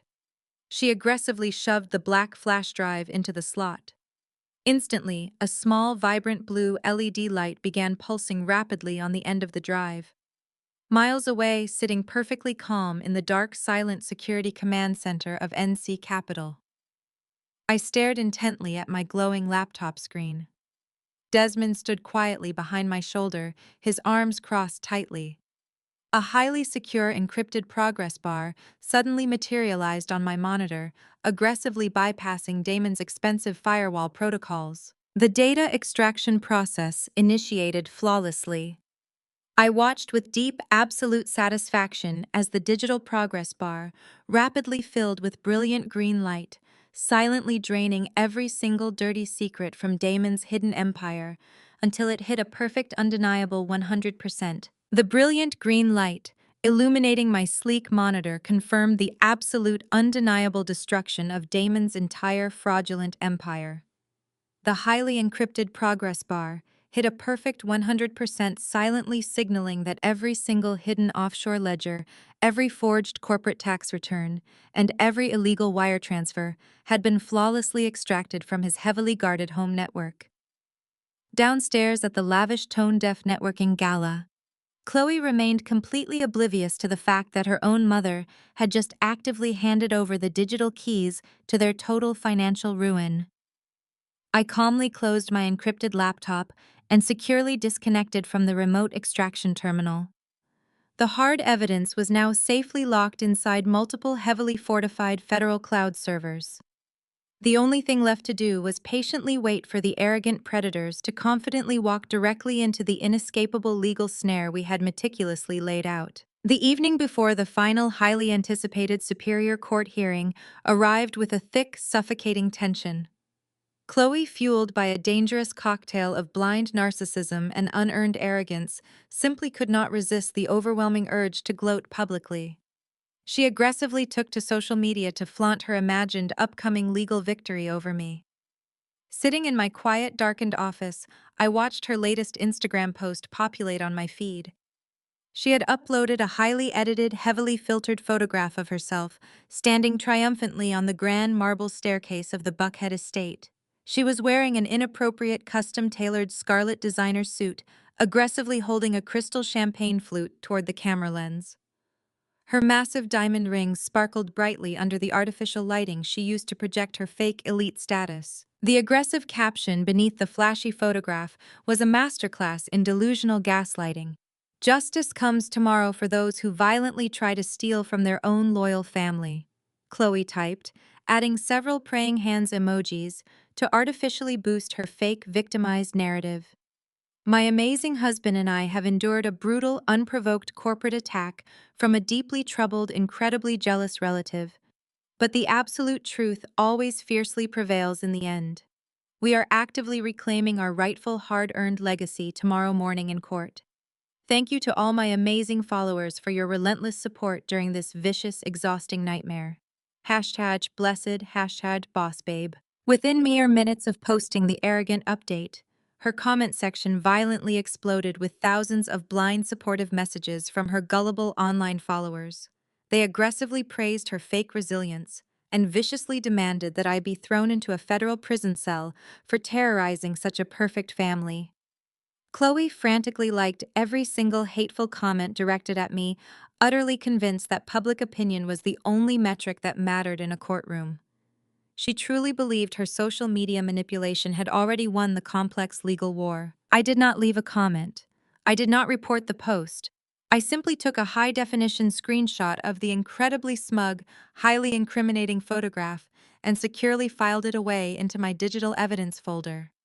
Her arrogant public declaration of victory was going to look absolutely beautiful, projected onto a massive screen during her inevitable federal sentencing hearing. While Chloe aggressively managed her fake public relations campaign on social media, Damon was busy fueling his own massive, unwarranted ego behind closed doors. Just an hour after Chloe's ridiculous post went live, my secure mobile device vibrated sharply on the heavy mahogany conference table. I glanced down at the illuminated screen. It was a direct text message from Damon. His sheer blinding arrogance completely overrode any basic legal sense, compelling him to digitally document his malicious intent mere hours before walking into a formal courtroom. He simply could not handle the quiet, agonizing silence of my strategic retreat. He desperately needed to assert his ultimate alpha male dominance one final time before the trial officially commenced. "You should have stayed in your place," the aggressive text message read, glaring brightly against the dark background of my phone screen. "You really thought a sad freelance bookkeeper could outsmart me in my own city? You are a pathetic, worthless joke, Zara. I am taking absolutely everything tomorrow morning. The logistics company, the estate, and every single dime in the trust fund. Pack a bag for jail, you delusional freak. You are entirely finished." I sat perfectly still, staring at the aggressively threatening text message. I did not feel a single ounce of fear, panic, or intimidation. Instead, I felt a deep, profound sense of cold, clinical satisfaction. Damon had just willingly provided me with a documented, time-stamped digital threat that directly corroborated his malicious intent to frame me. He was eagerly handing over the exact rope I needed to securely fasten the legal noose around his neck. His massive, incredibly fragile ego required him to forcefully kick a woman he believed was already entirely defeated. He was viciously mocking my intelligence, completely unaware that he was actively taunting the apex predator who held his criminal destiny in her hand. I slowly reached out and calmly took a complete high-resolution screenshot of the aggressive text message, instantly backing the file up to a secure legal server. I did not bother typing out a defensive response. I did not engage in a frantic, emotional back-and-forth argument. Absolute silence is the most terrifying, deeply unsettling response you can give to a malignant narcissist who is aggressively seeking a chaotic, dramatic reaction. I knew my total, unwavering lack of response would slowly eat away at his artificial confidence throughout the long night. He would lay awake in his stolen mansion, frantically checking his phone, wondering why the woman he aggressively cornered was not begging for mercy. Damon desperately believed he was standing at the absolute summit of his fabricated corporate empire. He thought his forged tax documents and bribed banking officials had successfully secured his total immunity from federal prosecution. He was aggressively gloating about sending me to a federal penitentiary, entirely blind to the massive, inescapable avalanche of federal indictments rapidly hurtling directly toward his own front door. His taunting text message was the ultimate, undeniable proof of his catastrophic ignorance. I calmly locked my mobile device, leaving his arrogant threat completely unanswered. Instead of entertaining my brother-in-law's pathetic digital threats, I focused my absolute attention entirely on the glowing screens, illuminating the dark, highly secured conference room located deep inside the NC Capitol headquarters. The heavy privacy blinds were tightly drawn shut, completely blocking out the glittering Atlanta skyline. Desmond, my sharply dressed, fiercely stoic attorney, sat directly to my right, his eyes scanning endless rows of extracted financial data. Sitting directly across the expansive mahogany table were two stern, incredibly imposing men wearing dark tactical windbreakers. The bright yellow letters emblazoned across their broad chests clearly identified them as senior special agents operating directly under the authority of the federal government. We were meticulously reviewing the raw, heavily encrypted contents successfully downloaded from Damon's private hard drive just 24 hours prior. The sheer scale of the financial corruption staring back at us from the high-definition monitors was absolutely staggering. Damon was not just a greedy, opportunistic son-in-law stealing cash from a local logistics company. He was a highly active, heavily entrenched financial launderer operating on a massive international scale. The hidden ledgers my mother had blindly extracted clearly showed a complex, sprawling network of illegal wire transfers, offshore shell companies, and fake real estate developments designed specifically to wash millions of dollars in illicit, untraceable cash. The federal agents rapidly cross-referenced the stolen data with their own classified government databases. Every single routing number, every fabricated vendor invoice, and every shadow account perfectly matched an ongoing, highly classified federal investigation into a major violent transnational syndicate. Damon had aggressively used my late father's legitimate, highly respected logistics empire as a clean corporate front to aggressively launder massive amounts of dirty cartel money right under the noses of the Atlanta banking authorities. The $20 million debt he had ruthlessly pinned on me was actually a massive, desperate cover-up for the funds he had illegally siphoned to pay off his dangerous offshore handlers. The financial architecture here is incredibly sophisticated, but his digital security was remarkably sloppy. One of the federal agents stated his voice, a low, authoritative rumble, as he pointed a laser pointer at a specific cluster of offshore transactions displayed on the main projector screen. He arrogantly kept the master decryption keys saved in a hidden desktop folder, assuming his basic commercial firewall would permanently keep the authorities out.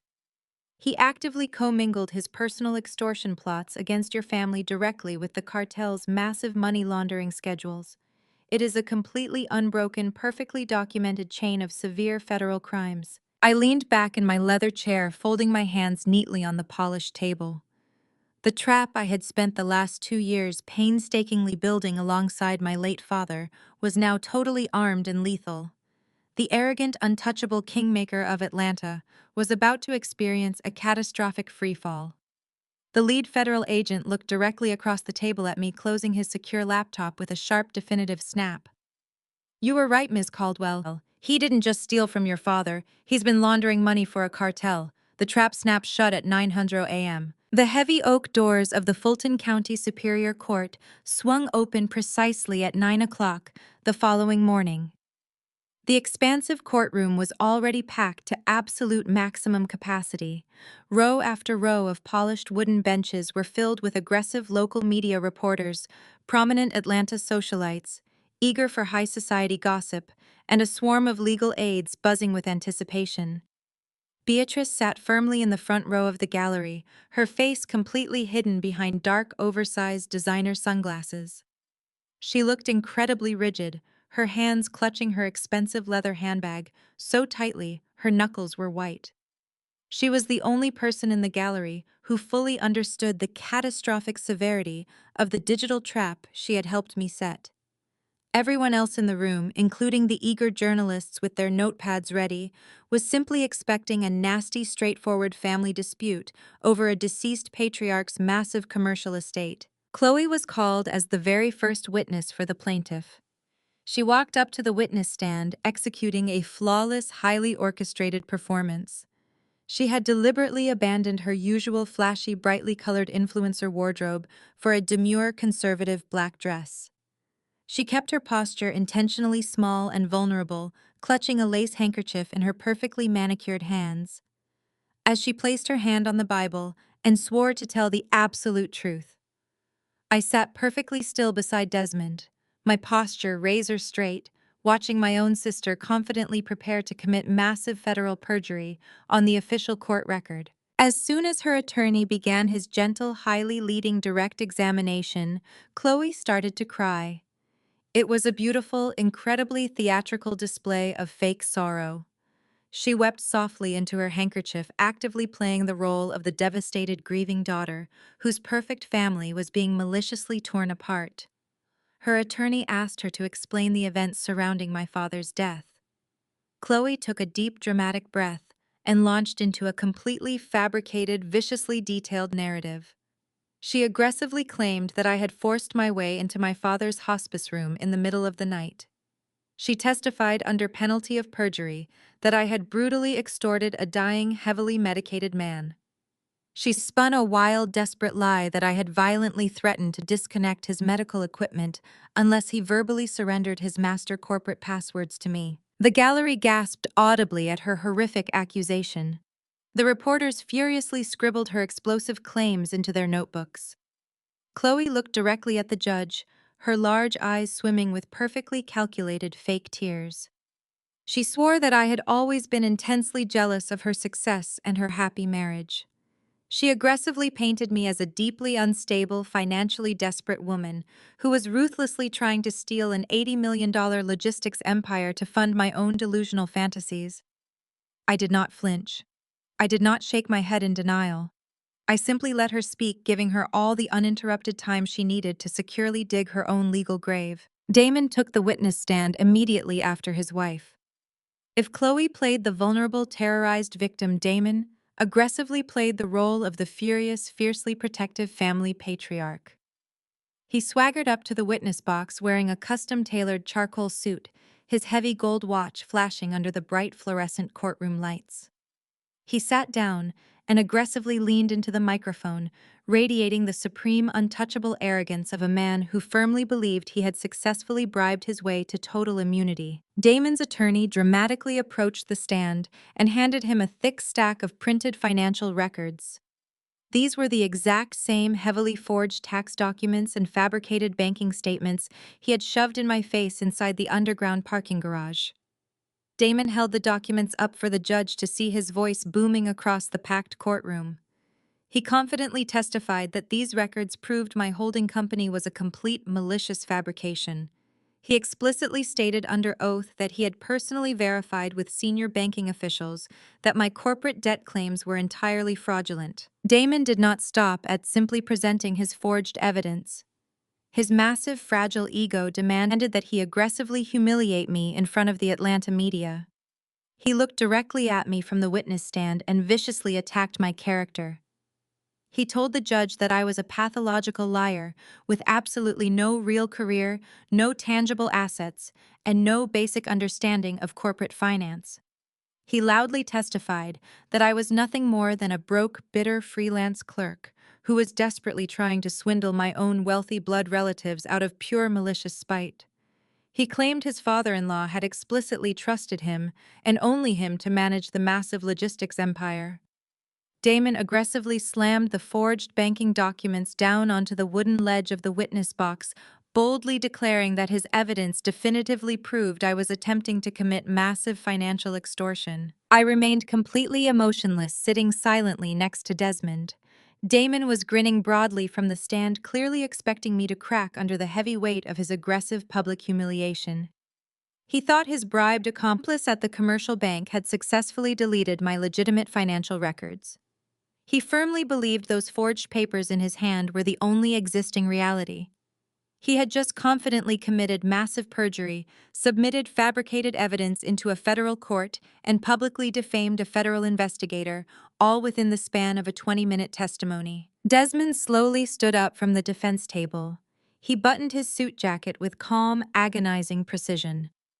The courtroom grew incredibly quiet as my fiercely stoic attorney approached the center of the floor for cross-examination. Damon leaned back in the witness chair, crossing his thick arms over his chest, projecting absolute aggressive defiance. He was ready to fight tooth and nail over the forged family trust documents. He was fully prepared to aggressively debate every single fabricated line of the Caldwell corporate ledger. But Desmond did not ask a single question about my late father's logistics company. He did not ask about the disputed $80 million estate. He did not even mention the forged banking documents Damon had just proudly slammed onto the ledge. Desmond stood perfectly still, looking at Damon with eyes like shattered glass. Mr. Sterling let us shift our focus entirely away from the Caldwell family trust for a moment. Desmond began, his deep, resonant voice carrying effortlessly to the very back row of the silent gallery. I would like to ask you about your independent financial ventures. Are you currently familiar with, or have you ever been a managing signatory for an offshore entity registered under the name Oasis Holdings, located in the Cayman Islands? The heavy, arrogant smirk on Damon's face vanished so fast, it looked as if he had been physically struck by lightning. The color rapidly drained from his thick neck, leaving his face a sickly pale shade of ash. His crossed arms instantly dropped to his sides. His large hands gripped the wooden edges of the witness box so tightly his knuckles audibly popped. The name of that specific shell company was not in any of the forged documents he had prepared. It had absolutely nothing to do with the family estate dispute. It was the highly classified, deeply hidden offshore account he used exclusively to route millions of dollars in dirty cartel cash. It was the exact account my mother had successfully cloned from his encrypted home network just 2 nights prior. I object, Your Honor, Chloe's sleazy attorney yelled, jumping frantically to his feet. This line of questioning has absolutely no relevance to the family estate dispute currently before this court. I assure you, Your Honor, it has absolute undeniable relevance to the plaintiff's credibility and the actual status of the corporate assets in question.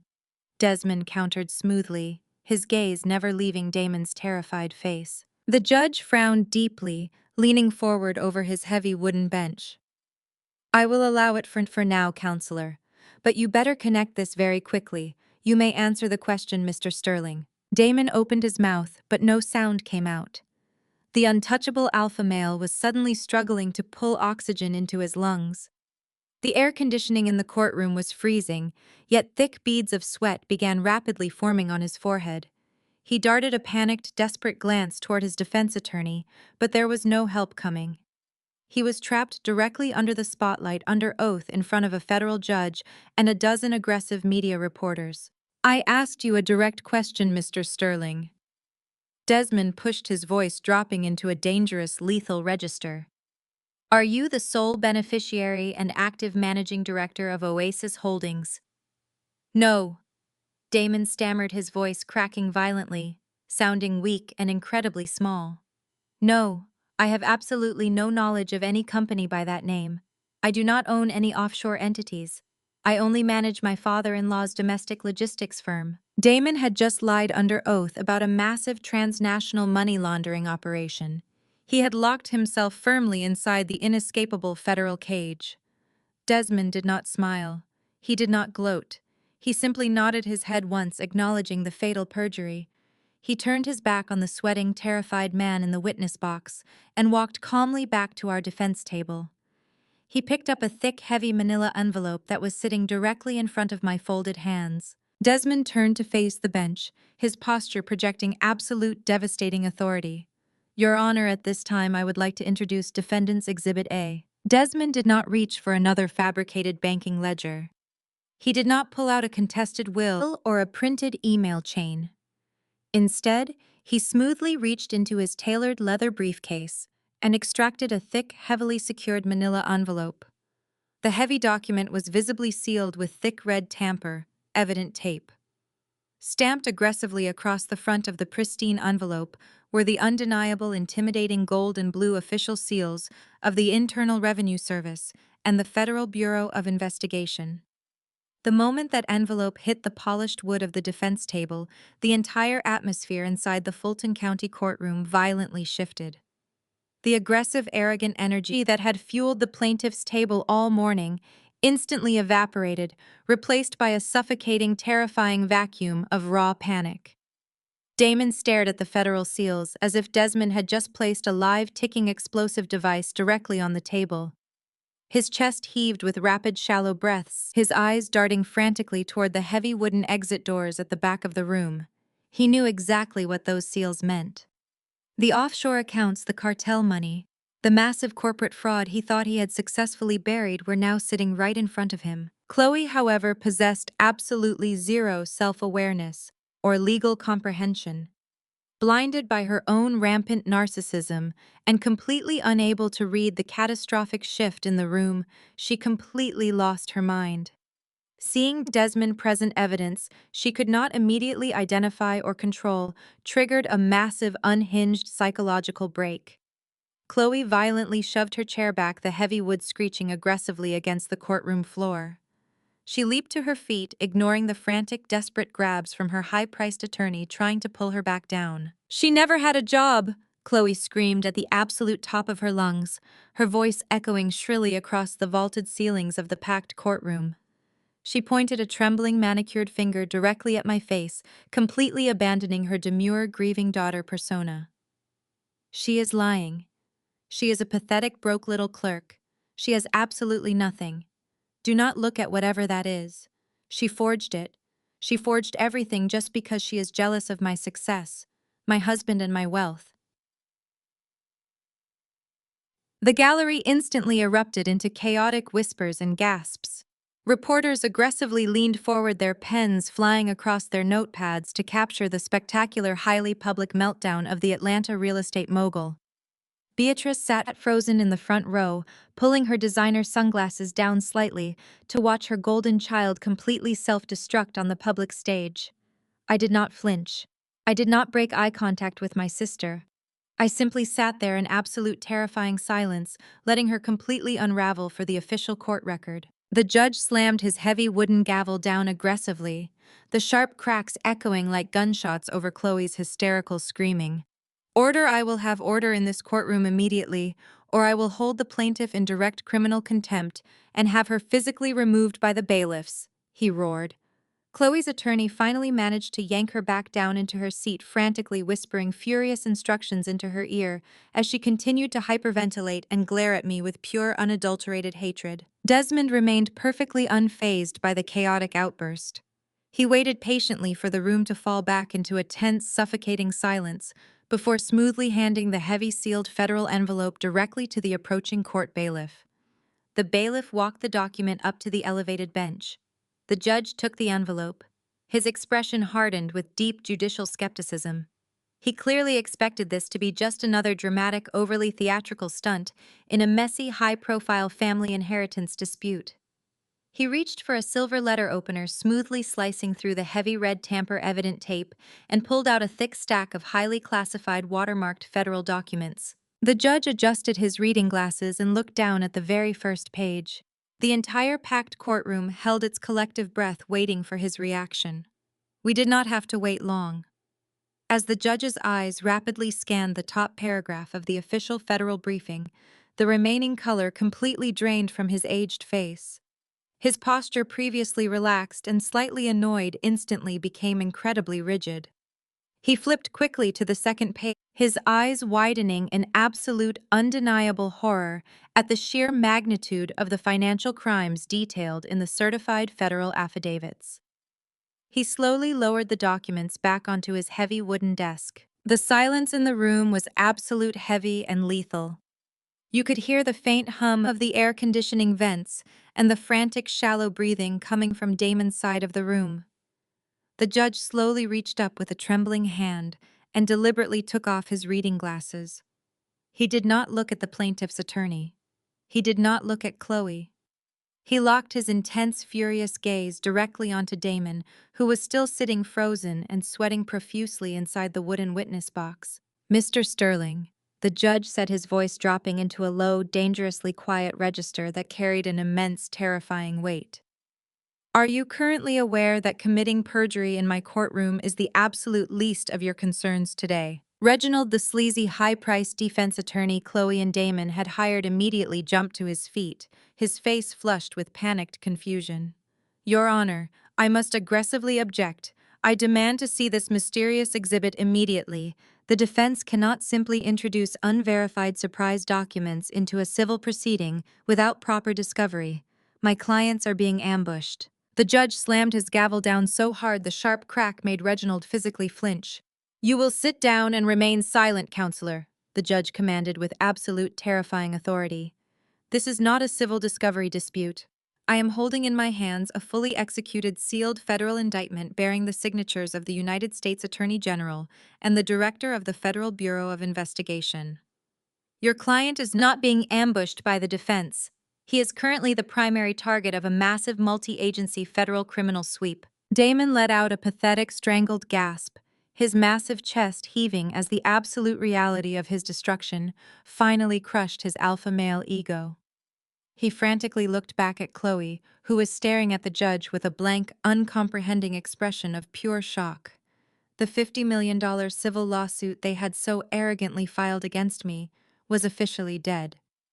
The real trial, the one that carried decades of mandatory federal prison time, had just brutally begun. Desmond took one step toward the center of the courtroom, buttoning his suit jacket with an air of absolute devastating triumph. He looked directly at the packed gallery of aggressive media reporters, ensuring that every single word he was about to say would be perfectly captured, recorded, and broadcast across every major news network in Atlanta by noon. "For the official record, Your Honor," Desmond stated, his voice resonating with pristine, undeniable clarity. "My client Zara Caldwell is not a freelance bookkeeper. She is not an unemployed jealous sister, and she is certainly not a delusional fraud. Zara Caldwell is a highly decorated top-tier forensic auditor who operates securely undercover, explicitly contracted by the Internal Revenue Service and federal authorities to dismantle massive transnational financial syndicates." The courtroom erupted into a chaotic symphony of shocked gasps and frantic whispering. The journalists aggressively shoved their recording devices forward, absolutely stunned by the massive movie-level plot twist unfolding right in front of their eyes.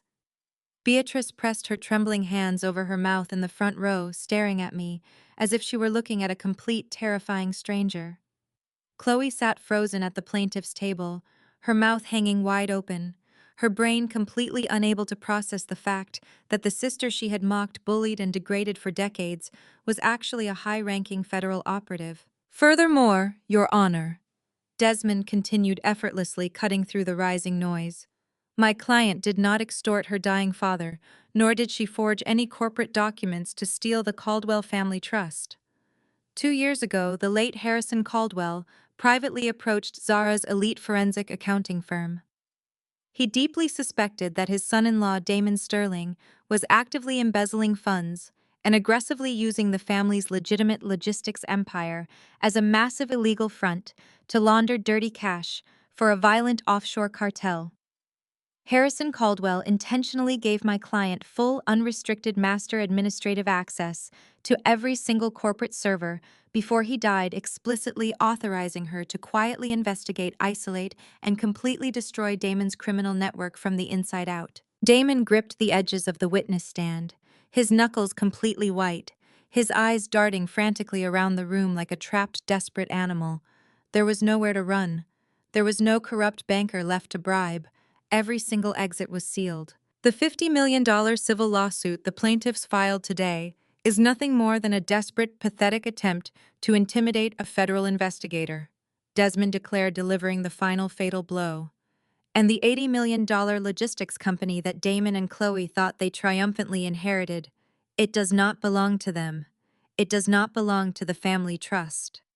Pursuant to the Federal RICO Act, the entire Caldwell Logistics Corporation, including all associated real estate and offshore holdings, was officially and fully seized by the federal government at exactly 8 o'clock this morning. Chloe let out a blood-curdling, agonizing scream of pure, absolute financial terror.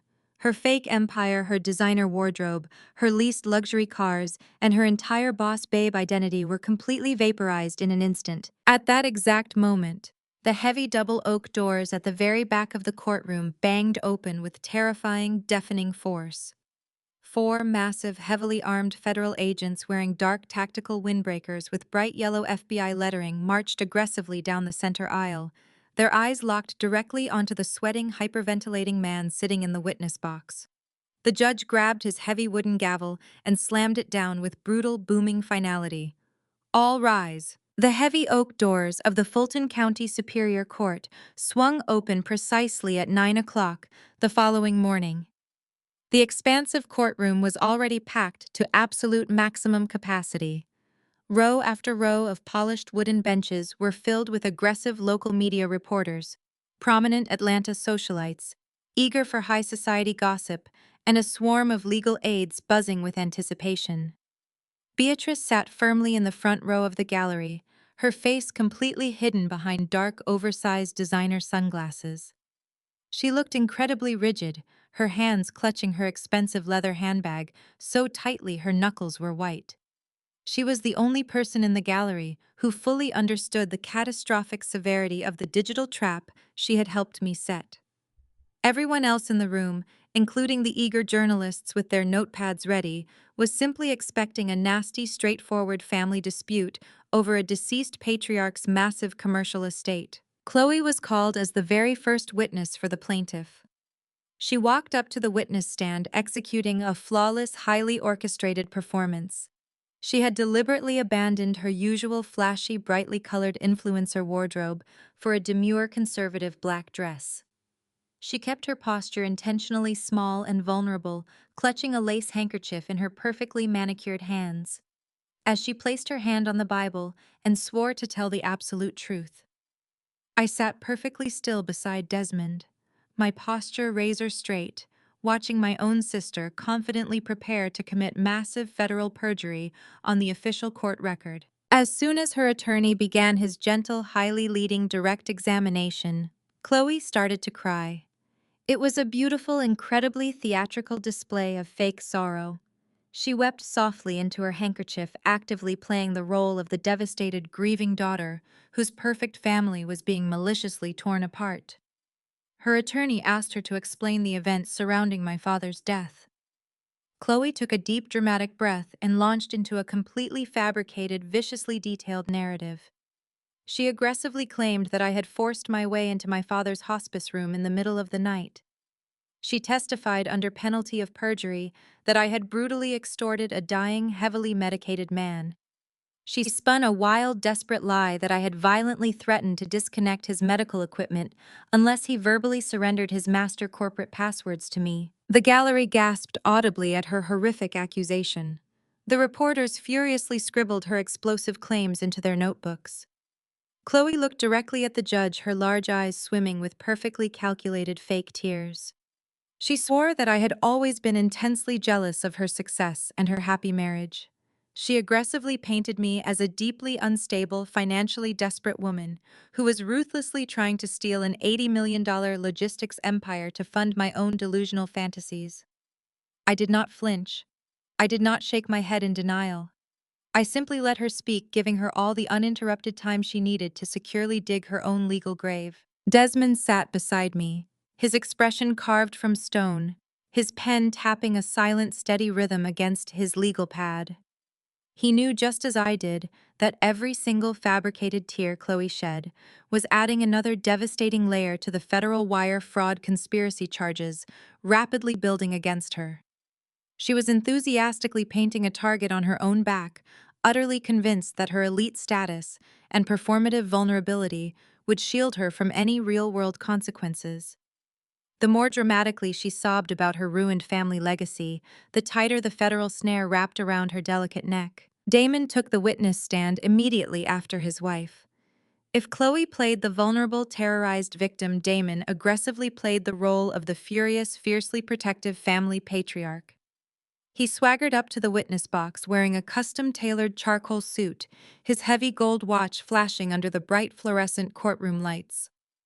He sat down and aggressively leaned into the microphone, radiating the supreme, untouchable arrogance of a man who firmly believed he had successfully bribed his way to total immunity. Damon's attorney dramatically approached the stand and handed him a thick stack of printed financial records.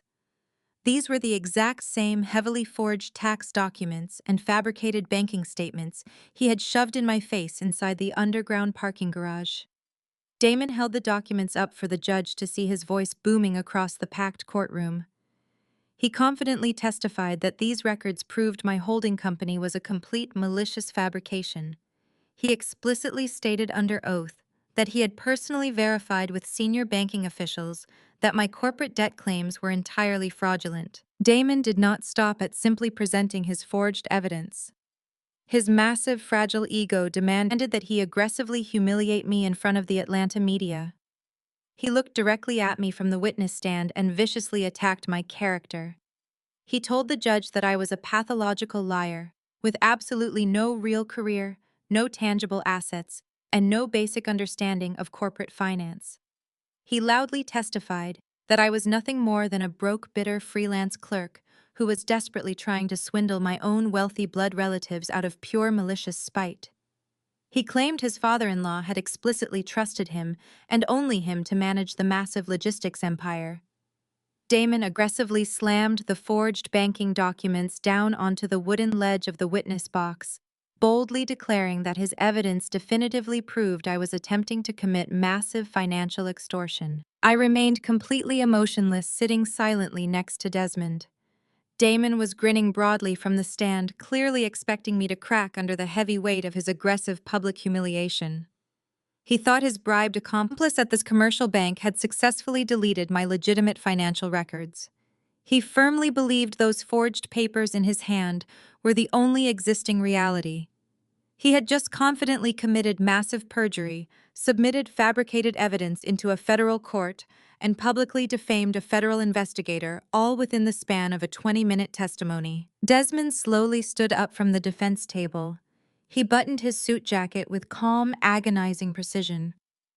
The courtroom grew incredibly quiet as my fiercely stoic attorney approached the center of the floor for cross-examination. Damon leaned back in the witness chair, crossing his thick arms over his chest, projecting absolute aggressive defiance. He was ready to fight tooth and nail over the forged family trust documents. He was fully prepared to aggressively debate every single fabricated line of the Caldwell corporate ledger. But Desmond did not ask a single question about my late father's logistics company. He did not ask about the disputed $80 million estate. He did not even mention the forged banking documents Damon had just proudly slammed onto the ledge. Desmond stood perfectly still, looking at Damon with eyes like shattered glass. Mr. Sterling let us shift our focus entirely away from the Caldwell family trust for a moment. Desmond began, his deep, resonant voice carrying effortlessly to the very back row of the silent gallery. "I would like to ask you about your independent financial ventures," Desmond continued relentlessly. "Are you currently familiar with, or have you ever been a managing signatory for an offshore entity registered under the name Oasis Holdings, located in the Cayman Islands?" The heavy, arrogant smirk on Damon's face vanished so fast, it looked as if he had been physically struck by lightning. The color rapidly drained from his thick neck, leaving his face a sickly pale shade of ash. His crossed arms instantly dropped to his sides. His large hands gripped the wooden edges of the witness box so tightly his knuckles audibly popped. The name of that specific shell company was not in any of the forged documents he had prepared. It had absolutely nothing to do with the family estate dispute. It was the highly classified, deeply hidden offshore account he used exclusively to route millions of dollars in dirty cartel cash. It was the exact account my mother had successfully cloned from his encrypted home network just 2 nights prior. "I object, Your Honor," Chloe's defense attorney yelled, jumping frantically to his feet. "This line of questioning has absolutely no relevance to the family estate dispute currently before this court. I assure you, Your Honor, it has absolute, undeniable relevance to the plaintiff's credibility and the actual status of the corporate assets in question," Desmond countered smoothly, his gaze never leaving Damon's terrified face. The judge frowned deeply, leaning forward over his heavy wooden bench. "I will allow it for now, Counselor, but you better connect this very quickly. You may answer the question, Mr. Sterling." Damon opened his mouth, but no sound came out. The untouchable alpha male was suddenly struggling to pull oxygen into his lungs. The air conditioning in the courtroom was freezing, yet thick beads of sweat began rapidly forming on his forehead. He darted a panicked, desperate glance toward his defense attorney, but there was no help coming. He was trapped directly under the spotlight, under oath in front of a federal judge and a dozen aggressive media reporters. "I asked you a direct question, Mr. Sterling." Desmond pushed his voice, dropping into a dangerous, lethal register. "Are you the sole beneficiary and active managing director of Oasis Holdings?" "No," Damon stammered, his voice cracking violently, sounding weak and incredibly small. No, I have absolutely no knowledge of any company by that name. I do not own any offshore entities. I only manage my father-in-law's domestic logistics firm. Damon had just lied under oath about a massive transnational money laundering operation. He had locked himself firmly inside the inescapable federal cage. Desmond did not smile. He did not gloat. He simply nodded his head once, acknowledging the fatal perjury. He turned his back on the sweating, terrified man in the witness box and walked calmly back to our defense table. He picked up a thick, heavy manila envelope that was sitting directly in front of my folded hands. Desmond turned to face the bench, his posture projecting absolute devastating authority. Your Honor, at this time, I would like to introduce Defendant's Exhibit A. The sharp echo of the judge's gavel had barely faded before absolute bedlam seized the courtroom. The four federal agents did not walk. They converged with terrifying militaristic precision directly onto the witness stand. Damon attempted to scramble backward in a blind panic, his expensive charcoal suit jacket snagging on the wooden railing, but there was absolutely nowhere to retreat. Two agents grabbed his arms with overwhelming bruising force, yanking him violently out of the witness chair and aggressively slamming him chest first onto the polished wooden ledge. The loud, sharp clank of heavy steel handcuffs ratcheting tightly around his wrists pierced through the sudden, deafening uproar of the gallery. Reporters were practically climbing over the wooden benches, their camera flashes strobe lighting the catastrophic downfall of Atlanta's most arrogant investment broker. Damon's face was pressed hard against the wood, his eyes wide with a feral, suffocating terror. Damon Sterling. The lead agent barked, his voice projecting absolute, unshakable federal authority over the screaming crowd. You are under arrest by order of the Federal Bureau of Investigation. You have the right to remain silent. Anything you say can and will be used against you in a court of law. The agent loudly listed the devastating litany of charges: massive transnational money laundering, aggravated wire fraud, grand larceny, and federal racketeering. Each felony charge carried a mandatory minimum sentence that effectively guaranteed Damon would spend the rest of his natural life staring at concrete walls. He thrashed weakly against the agent's iron grip, screaming for his high-priced defense attorney to do something to file an emergency motion to call his banking contacts. But his attorney had already backed completely away from the defense table, his hands raised in surrender, actively refusing to interfere with a federal takedown. He was rapidly gathering his own files, eager to distance his law firm from a confirmed cartel associate. The illusion of Damon's invincible elite, corporate empire, evaporated into thin air, replaced by the grim, inescapable reality of federal prosecution. The gallery, previously filled with prominent socialites who had attended the hearing, expecting a juicy family drama, was now erupting in chaotic, terrified whispers. They were watching a man they regularly dined with at the country club being handled like a violent cartel asset. The devastating reality of the situation had not yet fully registered in Chloe's panicked mind. Sitting completely paralyzed at the plaintiff's table, her mouth hung open in a silent, horrified scream as she watched her untouchable husband being violently subdued. She frantically believed that if she just played the innocent, manipulated wife, her elite social status would magically shield her from the catastrophic fallout. She aggressively stood up, pointing a trembling finger at Damon, preparing to loudly throw her own husband under the bus to save her precious reputation. She opened her mouth to yell that she knew nothing about the offshore ledgers, but before she could utter a single defensive syllable, the second pair of federal agents flanked her immediately. Chloe Caldwell Sterling, the female agent announced, her tone utterly devoid of sympathy. You are also under arrest for deep criminal conspiracy to commit wire fraud, massive federal tax evasion, and obstruction of justice. Chloe let out a blood-curdling shriek of pure, unadulterated terror. She aggressively slapped the agent's hand away, screaming that there had been a catastrophic mistake, that she was a prominent real estate influencer, that she had absolutely zero knowledge of Damon's illegal offshore accounts. The female agent did not hesitate.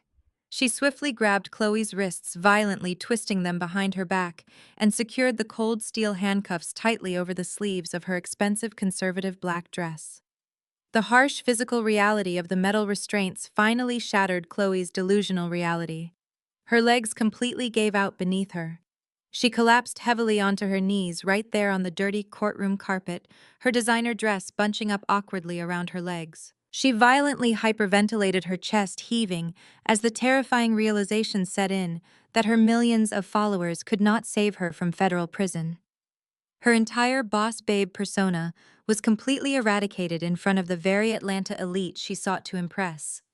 In her absolute pathetic desperation, she violently twisted her body around to face the defense table. She locked her mascara-streaked eyes onto me. "Zara, please!" Chloe wailed, her voice cracking with raw, pathetic desperation. "Tell them to stop. Tell them I did not know anything about the cartel. Please, Zara. We are sisters. We share the same blood. You have to fix this. Tell the judge. It was all a misunderstanding." She aggressively begged me to call off the federal agents, completely forgetting that just 20 minutes prior, she had eagerly sat on the witness stand and violently perjured herself in a malicious attempt to leave me entirely destitute and facing my own criminal charges. I slowly stood up from the defense table, my posture impeccably straight, my movements exuding absolute terrifying calm. I did not rush. I smoothly buttoned my tailored suit jacket, picked up my leather briefcase, and walked deliberately toward the center aisle. Desmond stood beside me, giving a sharp, silent nod of absolute victory. I stopped right in front of the sobbing, hyperventilating woman writhing on the courtroom floor. I looked down at my older sister, the golden child who had spent decades actively tearing me down to elevate her own fragile ego. I felt absolutely no pity, no regret, and zero familial obligation. "I thought I was just an unemployed, pathetic freeloader," I asked, my voice deadly quiet but sharp enough to cut through her hysterical sobbing. "I thought my career was a fake, delusional joke. You were incredibly eager to throw me into a jail cell this morning, Chloe. You aggressively mocked my intelligence on the stand. You tried to steal our father's legacy to fund a criminal enterprise. Now you want to play the sister card." Chloe choked on her own tears, desperately trying to crawl toward my shoes to grab my ankles, but the federal agent firmly held her back by her handcuffed arms. "Don't worry, Chloe," I added smoothly, my tone dripping with pure concentrated venom. "I hear the federal prison uniform is incredibly slimming. It should fit perfectly with your new aesthetic." Without waiting for her to formulate another pathetic excuse, I turned my back on her and walked purposefully down the center aisle of the courtroom. The aggressive media reporters silently parted ways for me, their cameras capturing my flawless, unbothered exit. I did not look back at Damon, who was now being aggressively marched out of the side doors by the federal agents, his head hung low in ultimate defeat. I did not look back at Chloe, who was violently thrashing on the ground, screaming my name in absolute terror. As I approached the heavy wooden exit doors, my eyes briefly locked with Beatrice, who was still sitting frozen in the front row of the gallery. She had her designer sunglasses pushed up onto her forehead, her eyes wide with catastrophic horror. Her meticulously manicured hands were shaking violently as she gripped the wooden pew. She was watching her precious golden child get aggressively dragged away in cold steel cuffs, her entire fake elitist world collapsing around her. In that single devastating moment of eye contact, Beatrice finally realized the massive, irreversible consequence of her shallow vanity. She had enthusiastically traded her only fiercely loyal, highly capable daughter for a pair of arrogant, manipulative criminals who had planned to discard her in a nursing home. The profound weight of her terrible choices crushed her posture, making her look incredibly small and entirely alone. I gave her a slow, icy nod of acknowledgement, confirming that she was fully responsible for the destruction she was currently witnessing. I then pushed through the heavy wooden doors, stepping out into the bright sunlit hallway, leaving the spectacular fiery wreckage of their lives entirely behind me.